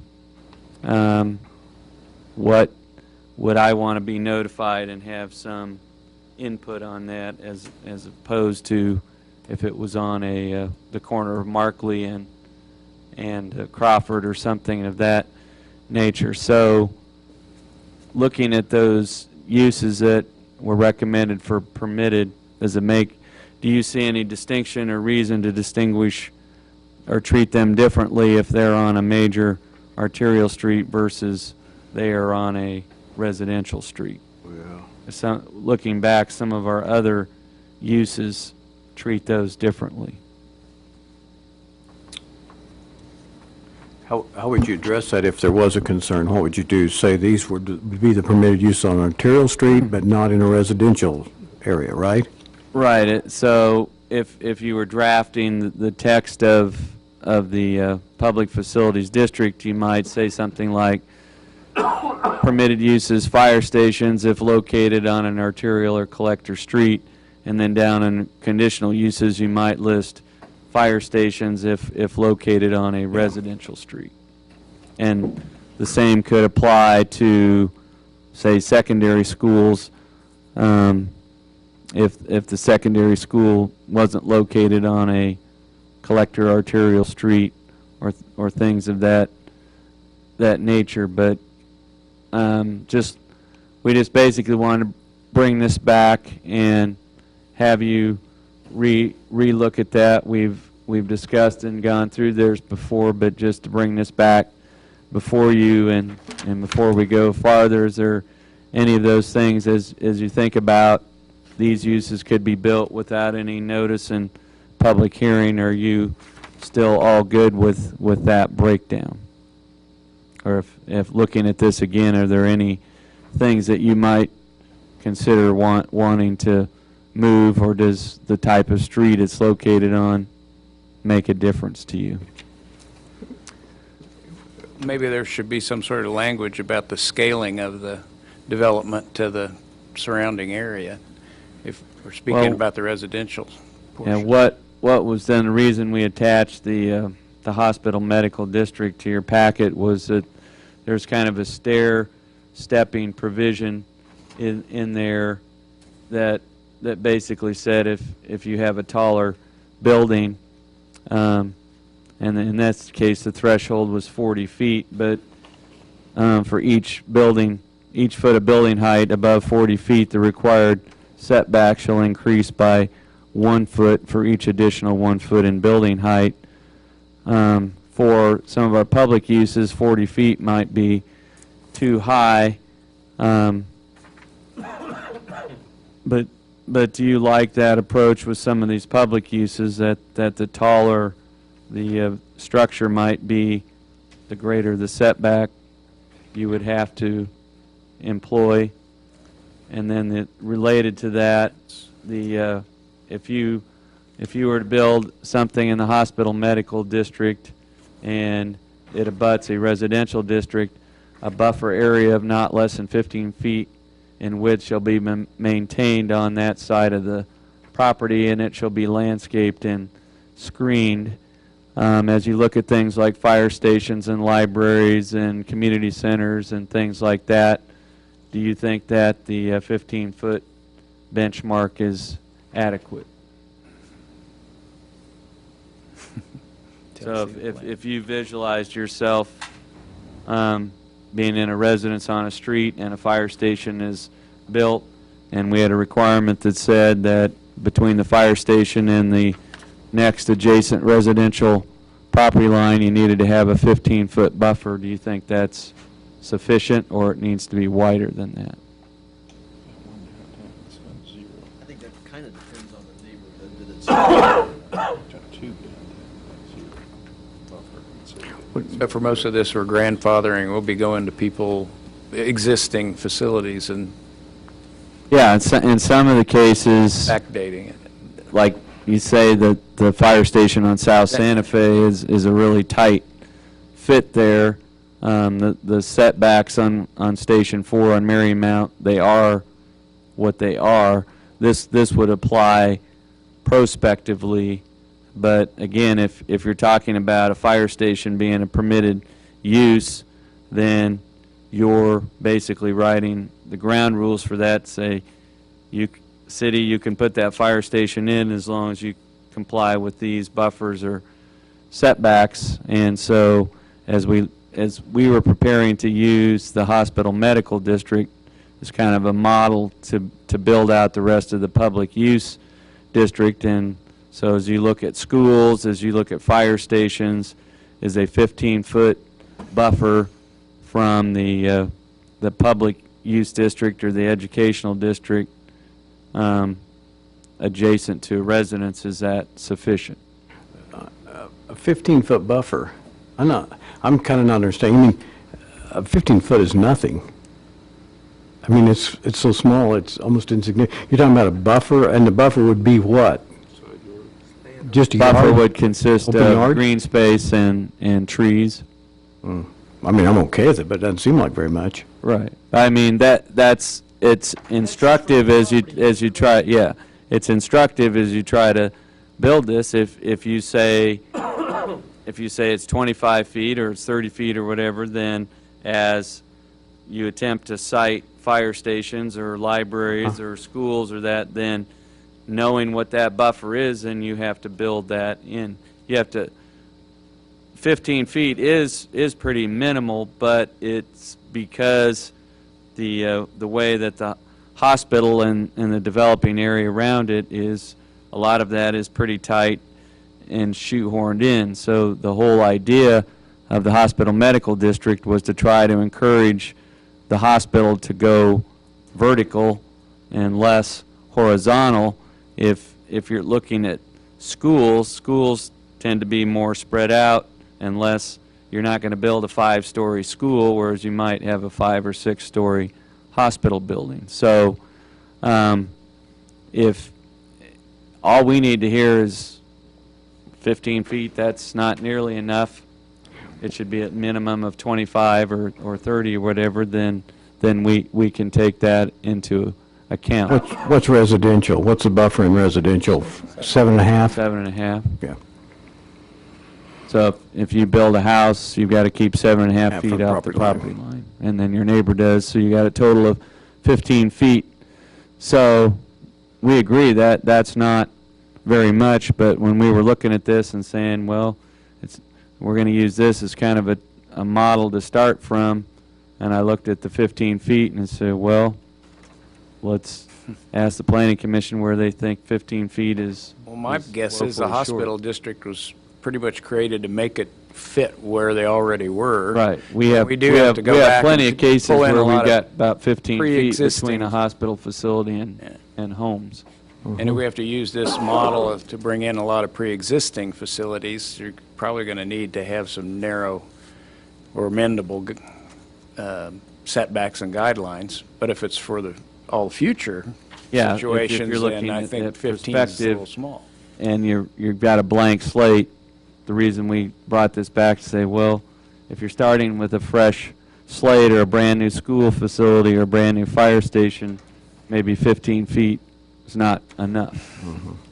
Nature What's of most of those public, C? I'm sorry, go ahead. No, well, most of them, if there weren't this public facilities classification, they'd be some kind of commercial, so wouldn't commercial setbacks be more appropriate?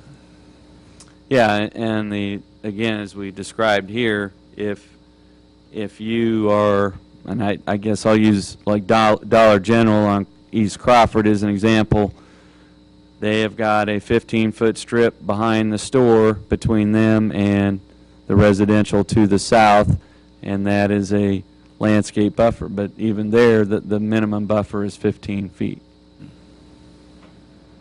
It seems like the nature of most of these public facilities would be rather large. Even a fire station is pretty big nowadays, and I'm like Ken. 15 feet seems pretty minuscule, but I defer to you guys. I mean, you guys have to work with this on a daily basis. Well, we were thinking 25 feet just as a place to start. I like better that. with 25 feet. Yeah, I think that's, Size, the buffer depend on the size of the facility. I mean, if it's you're building a huge facility, you'd want a bigger buffer. Yeah, and that's another approach to do it, is we looking at a sliding scale based on the size of the site, based on acreage or something of that nature. Dean, did we have any input from private schools? There's a note in here about We have soliciting. not sent that out to them, and won't until we're gonna produce a map internally, and then also for you, where we would project all, put up a map here and say, if this goes through, then these are all the properties that we would envision becoming public, educational, or exposition zoning, and then you would have Sacred Heart, Salina Academy, some of the others, then we would identify those as well, and then we would send that information out to them and say, are you interested in being included in that? And off the top of their head, why would they? What's the incentive? Again, the purpose of that is to, again, have a zoning designation that more closely resembles what the property is actually being used for. And if Couldn't be forced. if we do it correctly, where there's some more flexibility in there for signage or other things, then it would be, I would like to think, if you're doing that to provide some more flexibility for public schools, that they would see that as advantageous also. this particular zoning would have been advantageous to the district when we are trying to develop Kronberger. Rather than doing PDD every time we do something, we could use this type of zoning to possibly put another school on that site. But the reasonableness of setbacks and stuff, we would expect that to happen, whatever that is. So I think it has some real advantages as you're developing. Probably for existing facilities, probably not much advantage. They're kind of grandfathered in as they are. But new developments, yes. And we had, when the school district did their projects in 2000 with a lot of the school Been helpful. projects, I think we had about 10 different conditional use permits of some kind or another that came to the planning commission, and if you identified that and zoned it for educational facilities, then you basically are developing that in accordance with that. Then there's no reason to come to the planning commission for those things. You've just established the ground rules ahead of time. I do have a question about fire stations. Likely they wouldn't build one in a very tight residential area with tight streets, I wouldn't think. But we did move bus barns to conditional use in education because of the concern about noise and so forth. With fire station being 24/7 operations and the sirens and so forth, would it maybe be more appropriate in conditional use? Well, that was our thinking, and I mean, there was a lot of discussion here, and that wasn't the only reason we brought it back, but as we were discussing it internally as a staff, I guess our view was, as a homeowner or resident, I guess I would like to be notified if someone was proposing to put a fire station in proximity to my residence and have it go through a conditional use process. But the flip side of that was discussed is that if you had a site that wasn't zoned, and then if the city had a piece of property that they were trying to acquire, whatever, and they would go to zone it for public use, there would be a public hearing on that. But if I was a resident and there were some specific things I wanted to see addressed in a fire station plan, I think I would appreciate having a public hearing process for it. Dean, on Belmont, for example, the fire station there, was that already pre-planned, or were those residential lots that were then acquired by the city and then that was put in there? Do you know? I mean, since I've been in town, I don't know of a fire station that's been. I think a lot of those homes were there first, and then the fire station came in. And bought those. And the same with the station up at Marymount and Crawford. And that's the one they're talking about closing and building a replacement. Yeah, there was some discussion about whether that was properly situated for the eastward growth of the city, and there's, some discussion about whether. Discussion of Markley and Crawford, so it could be on the golf course grounds, Right. or it could be on the ECRA grounds, or it could be in the front yard of Presbyterian Manor. I don't think so, but Yeah, and if this all goes through, then the East Crawford Recreation Area and the golf course and all that would become zoned for public use. don't have any room. And then the question is, if the city comes along and wants to build a fire station there, should that be conditional or permitted?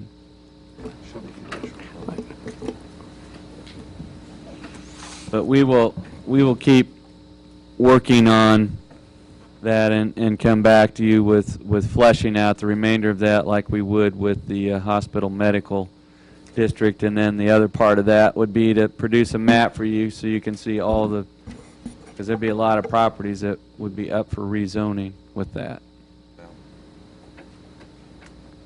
So we don't need any specific action on that, but we just wanted to bring that back and give an opportunity for some thoughts or feedback. And then the last item there is a annual occurrence where the city each year updates its 5-year capital improvement program, and there's a lot of material there, but the primary 4 projects that we're reporting on and asking you to look at would be, first of all, scheduled for 2012 would be the East Magnolia Road improvements from Ohio Street to the soccer complex, and that's about a $4.5 million project. And Mr. Stack could tell you any and everything you ever wanted to know about that project if you have specific questions. Second project, which keeps moving, but it is an important project, the area in the vicinity of Markley Road and Magnolia, particularly the northwest quadrant, but also south Highland Meadows Hamlet and the northeast corner of Markley and Magnolia. The way the terrain sits there in relation to the sewer, there is a need for a lift station to be constructed there, and that's about a $2.15 million project. And next step on that is easement acquisition, but it's currently targeted as a 2012 project. A third project is a complete reconstruction of the Crawford and Ohio intersection pavement, where the existing asphalt pavement would be removed and replaced with concrete, and that's about a $350,000 project. And then in addition to that, the Utilities Division has targeted about $4 million annually to look at water system enhancements and upgrades throughout the community. So basically what we're asking you to look at today is a planning commission based on what you know about growth patterns and the comprehensive plan.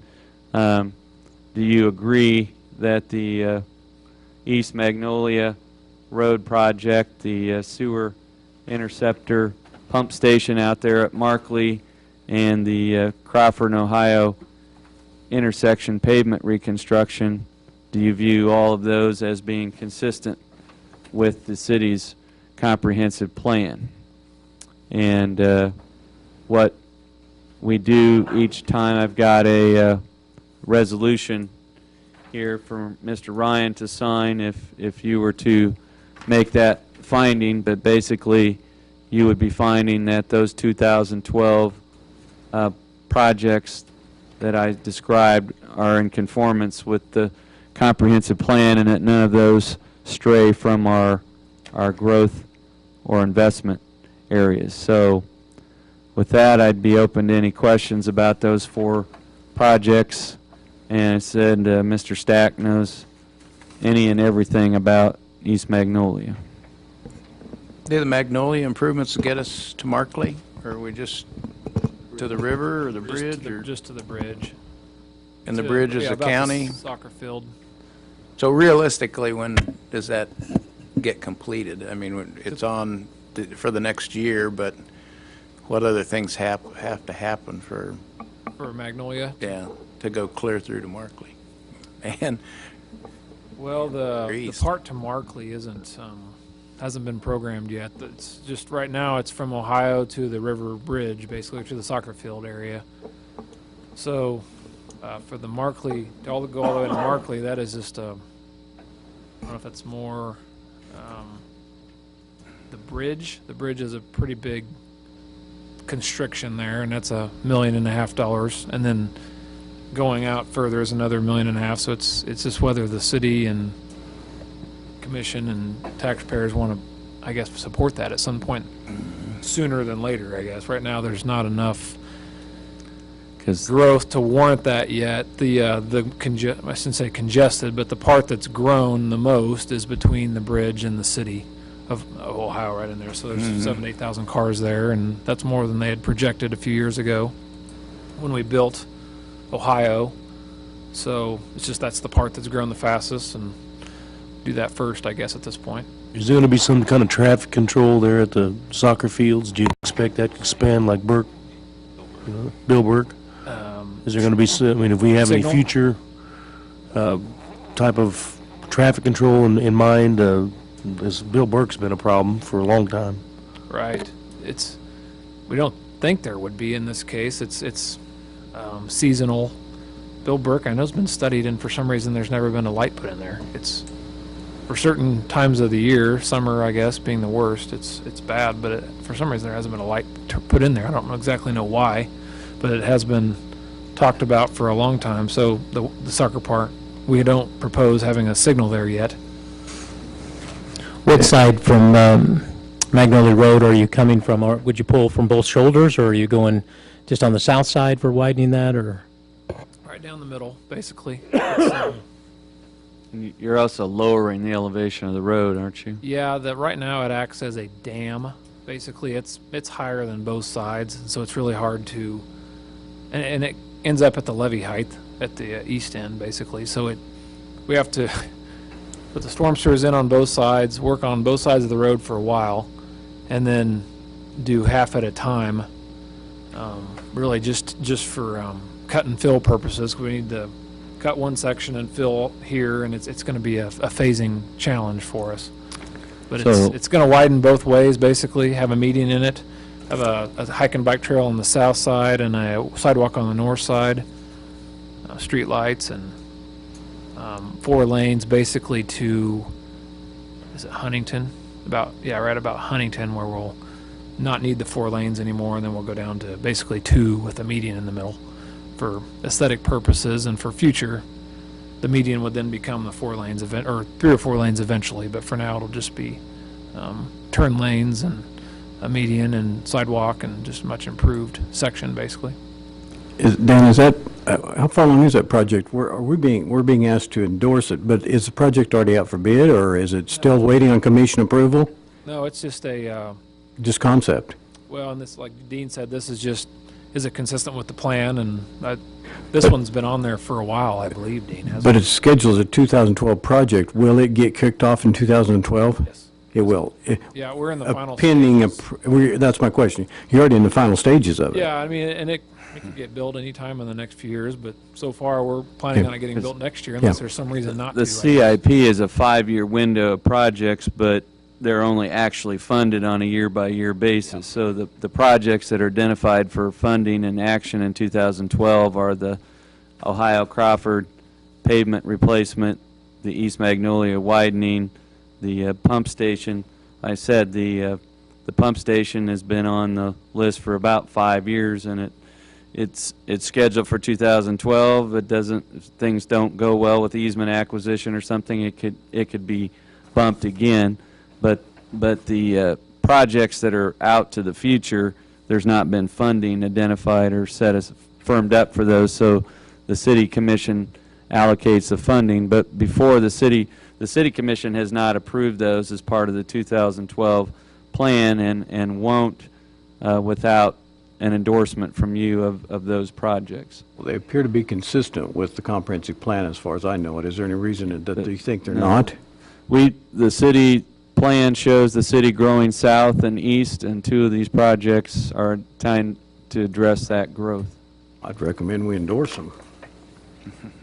Then the only other thing that you would have the opportunity to do based on that, if there are any projects you see out there or don't see out there that you think are worthy of further note or attention, we would include that in your minutes.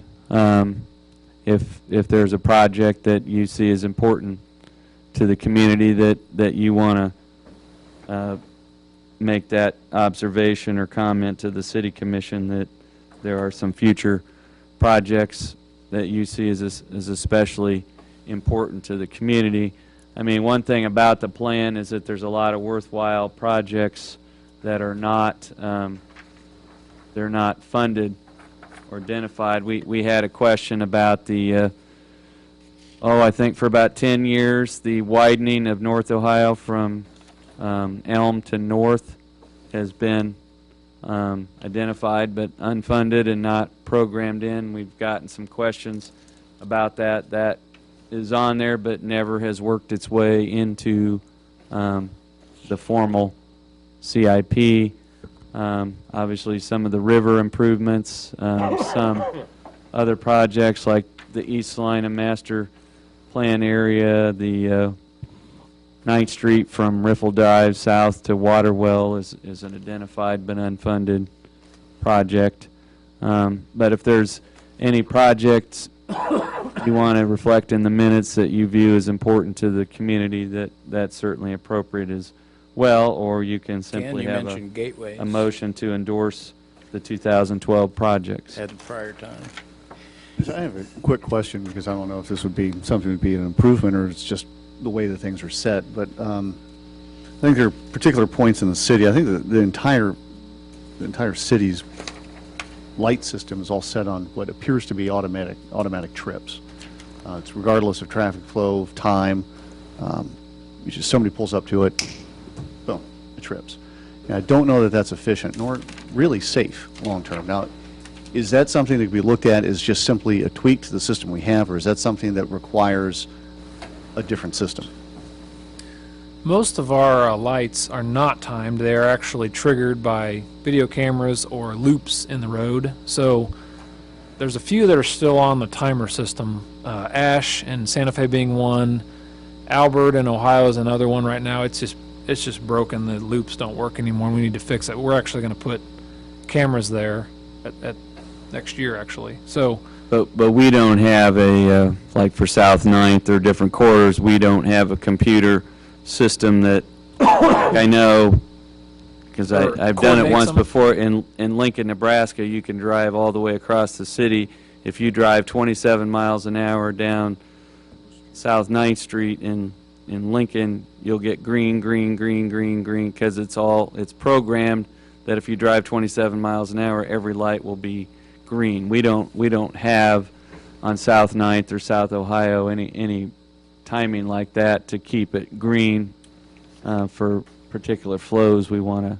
We don't. We have a grant though from the state for the South 9th corridor, starting at Claflin and Cloud area all the way to Riffle. So the hope is we can do something better there. But Ohio has not been coordinated per se yet. We've looked at, talked about for a while, and I'd like to do it. It just has not been. It wouldn't take any. Well, I guess it would take coordinated signals, which they have. You can put a radio control thing in there now, which is pretty handy, and that's what we have actually at Cloud and Claflin now. We've tried it. It coordinates the two. They're really close together. They can talk to each other.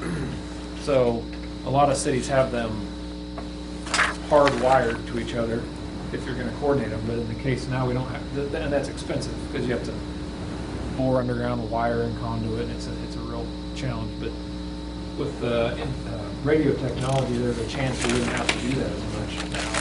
So we're hopeful that could work on the South Ninth corner, and if so, transfer over to Ohio at some point. Right, because it's Ohio specifically that, aside from my personal annoyance with some of the systems, it ties back into the study session that we had. At some point, we're looking at Ohio and developing that as an alternative, or possibly more of the main entry from I-70 into the city. Does it go to 215? What I don't want to do is specifically that Ohio and Pacific intersection. Just to use that as an example. You know, you have quite a bit of north-south traffic flow there.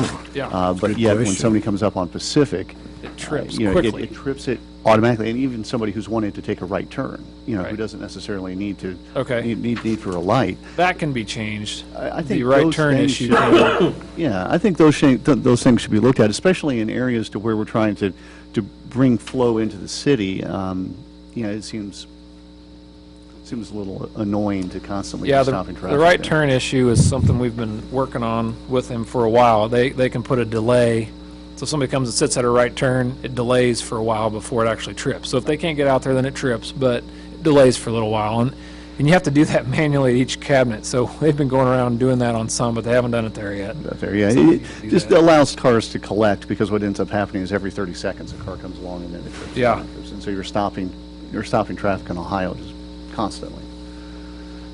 But that doesn't sound like that's then anything as an improvement with the additional purchase of any material, so it's just, No, it wouldn't take a lot of material for fixing that type of issue with right turns and then just having them green longer on the main road. It's something that with Ohio and Crawford, I'm working with a traffic engineer on that.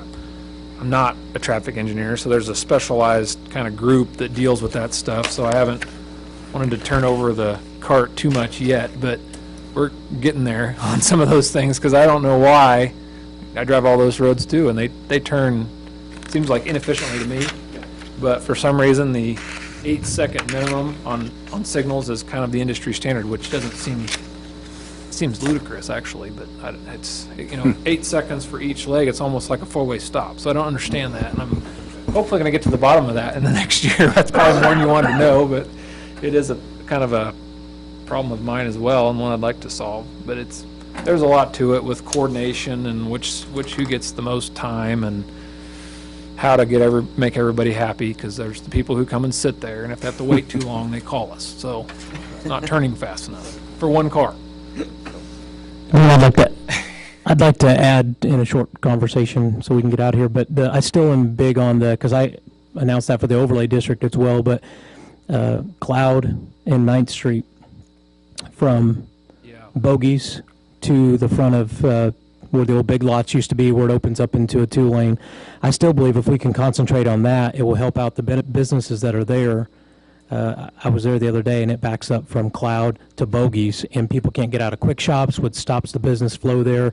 And it's one of those things where those businesses are suffering along through there, and when they all go vacant, then we go, okay, well, we ought to fix that. So I believe that still is if we fix that, it will help out those businesses and possibly promote the growth of Cloud and 9th Street as being some redevelopment inside there, which then goes with that overlay district. But that, from Bogies to Genesis, where it opens up, that could be put on some project to be done. It needs to be done. Yeah, that's one that should probably be on here. We have some funding as well for that from KDOT for some kind of improvement. So I appreciate the And support there, because we it's going have to that- require some right-of-way acquisition, which is a real We have that on your Factor of list problem. for the next study session, would be to look at that, again, look at ownership patterns, look at future land use, look at drainage, look at all those things, so you can get a better picture of what's going on in that corridor. So When will we'll that be, Dean?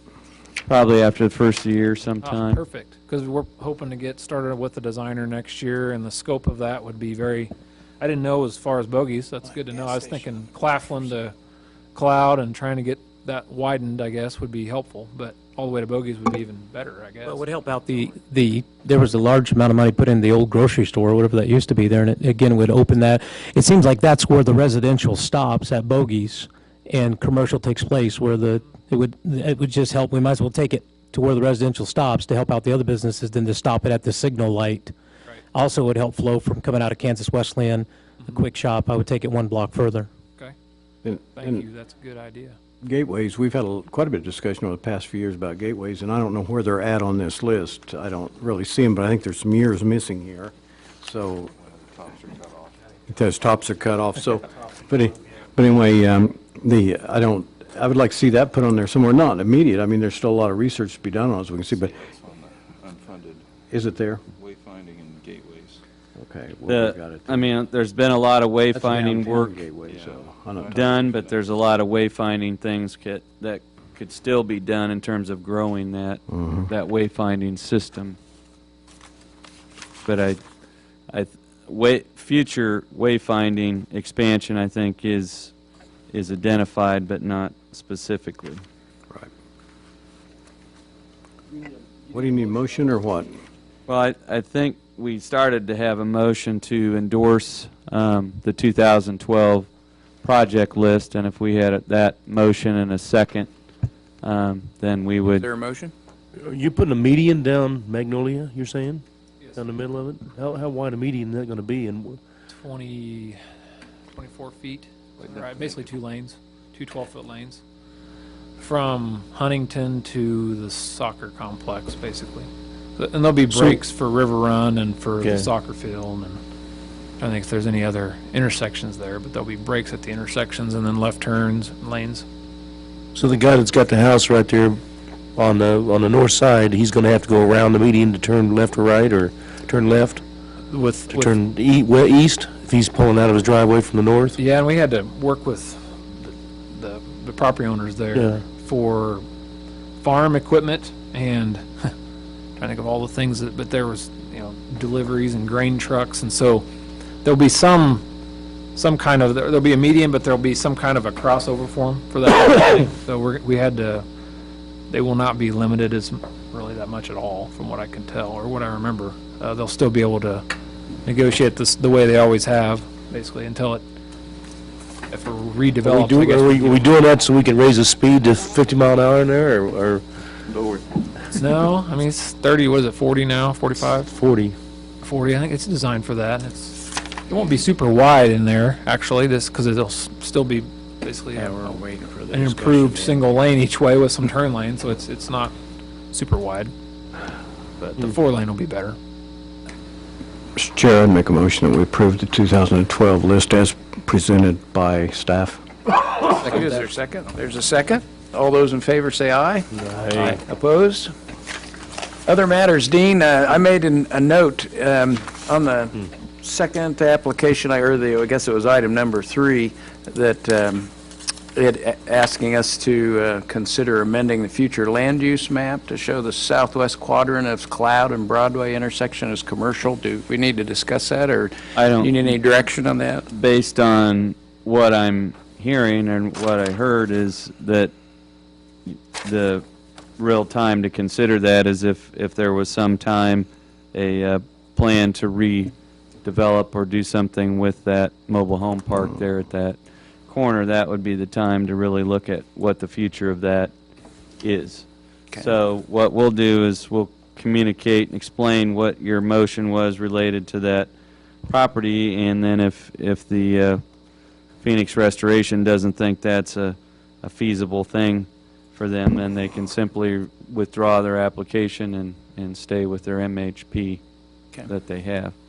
As far as we will meet on the 20th, and I expect a fairly healthy crowd because the Central Mall is got a replat and a planned development district amendment, and they're looking at converting the land use of the area north of Dillard's between there and Wayne from residential to commercial, and a comprehensive replat of that property. And I've already spoken to most of the people on Wayne Avenue to the north there, and they're planning on attending and have some questions. So that will be a public hearing item on the 20th, and then we're going to have a proposal to convert the former grind across the street to a pawn shop, and Is the that C4 over there? or that's a is that C4, and the Fine Arts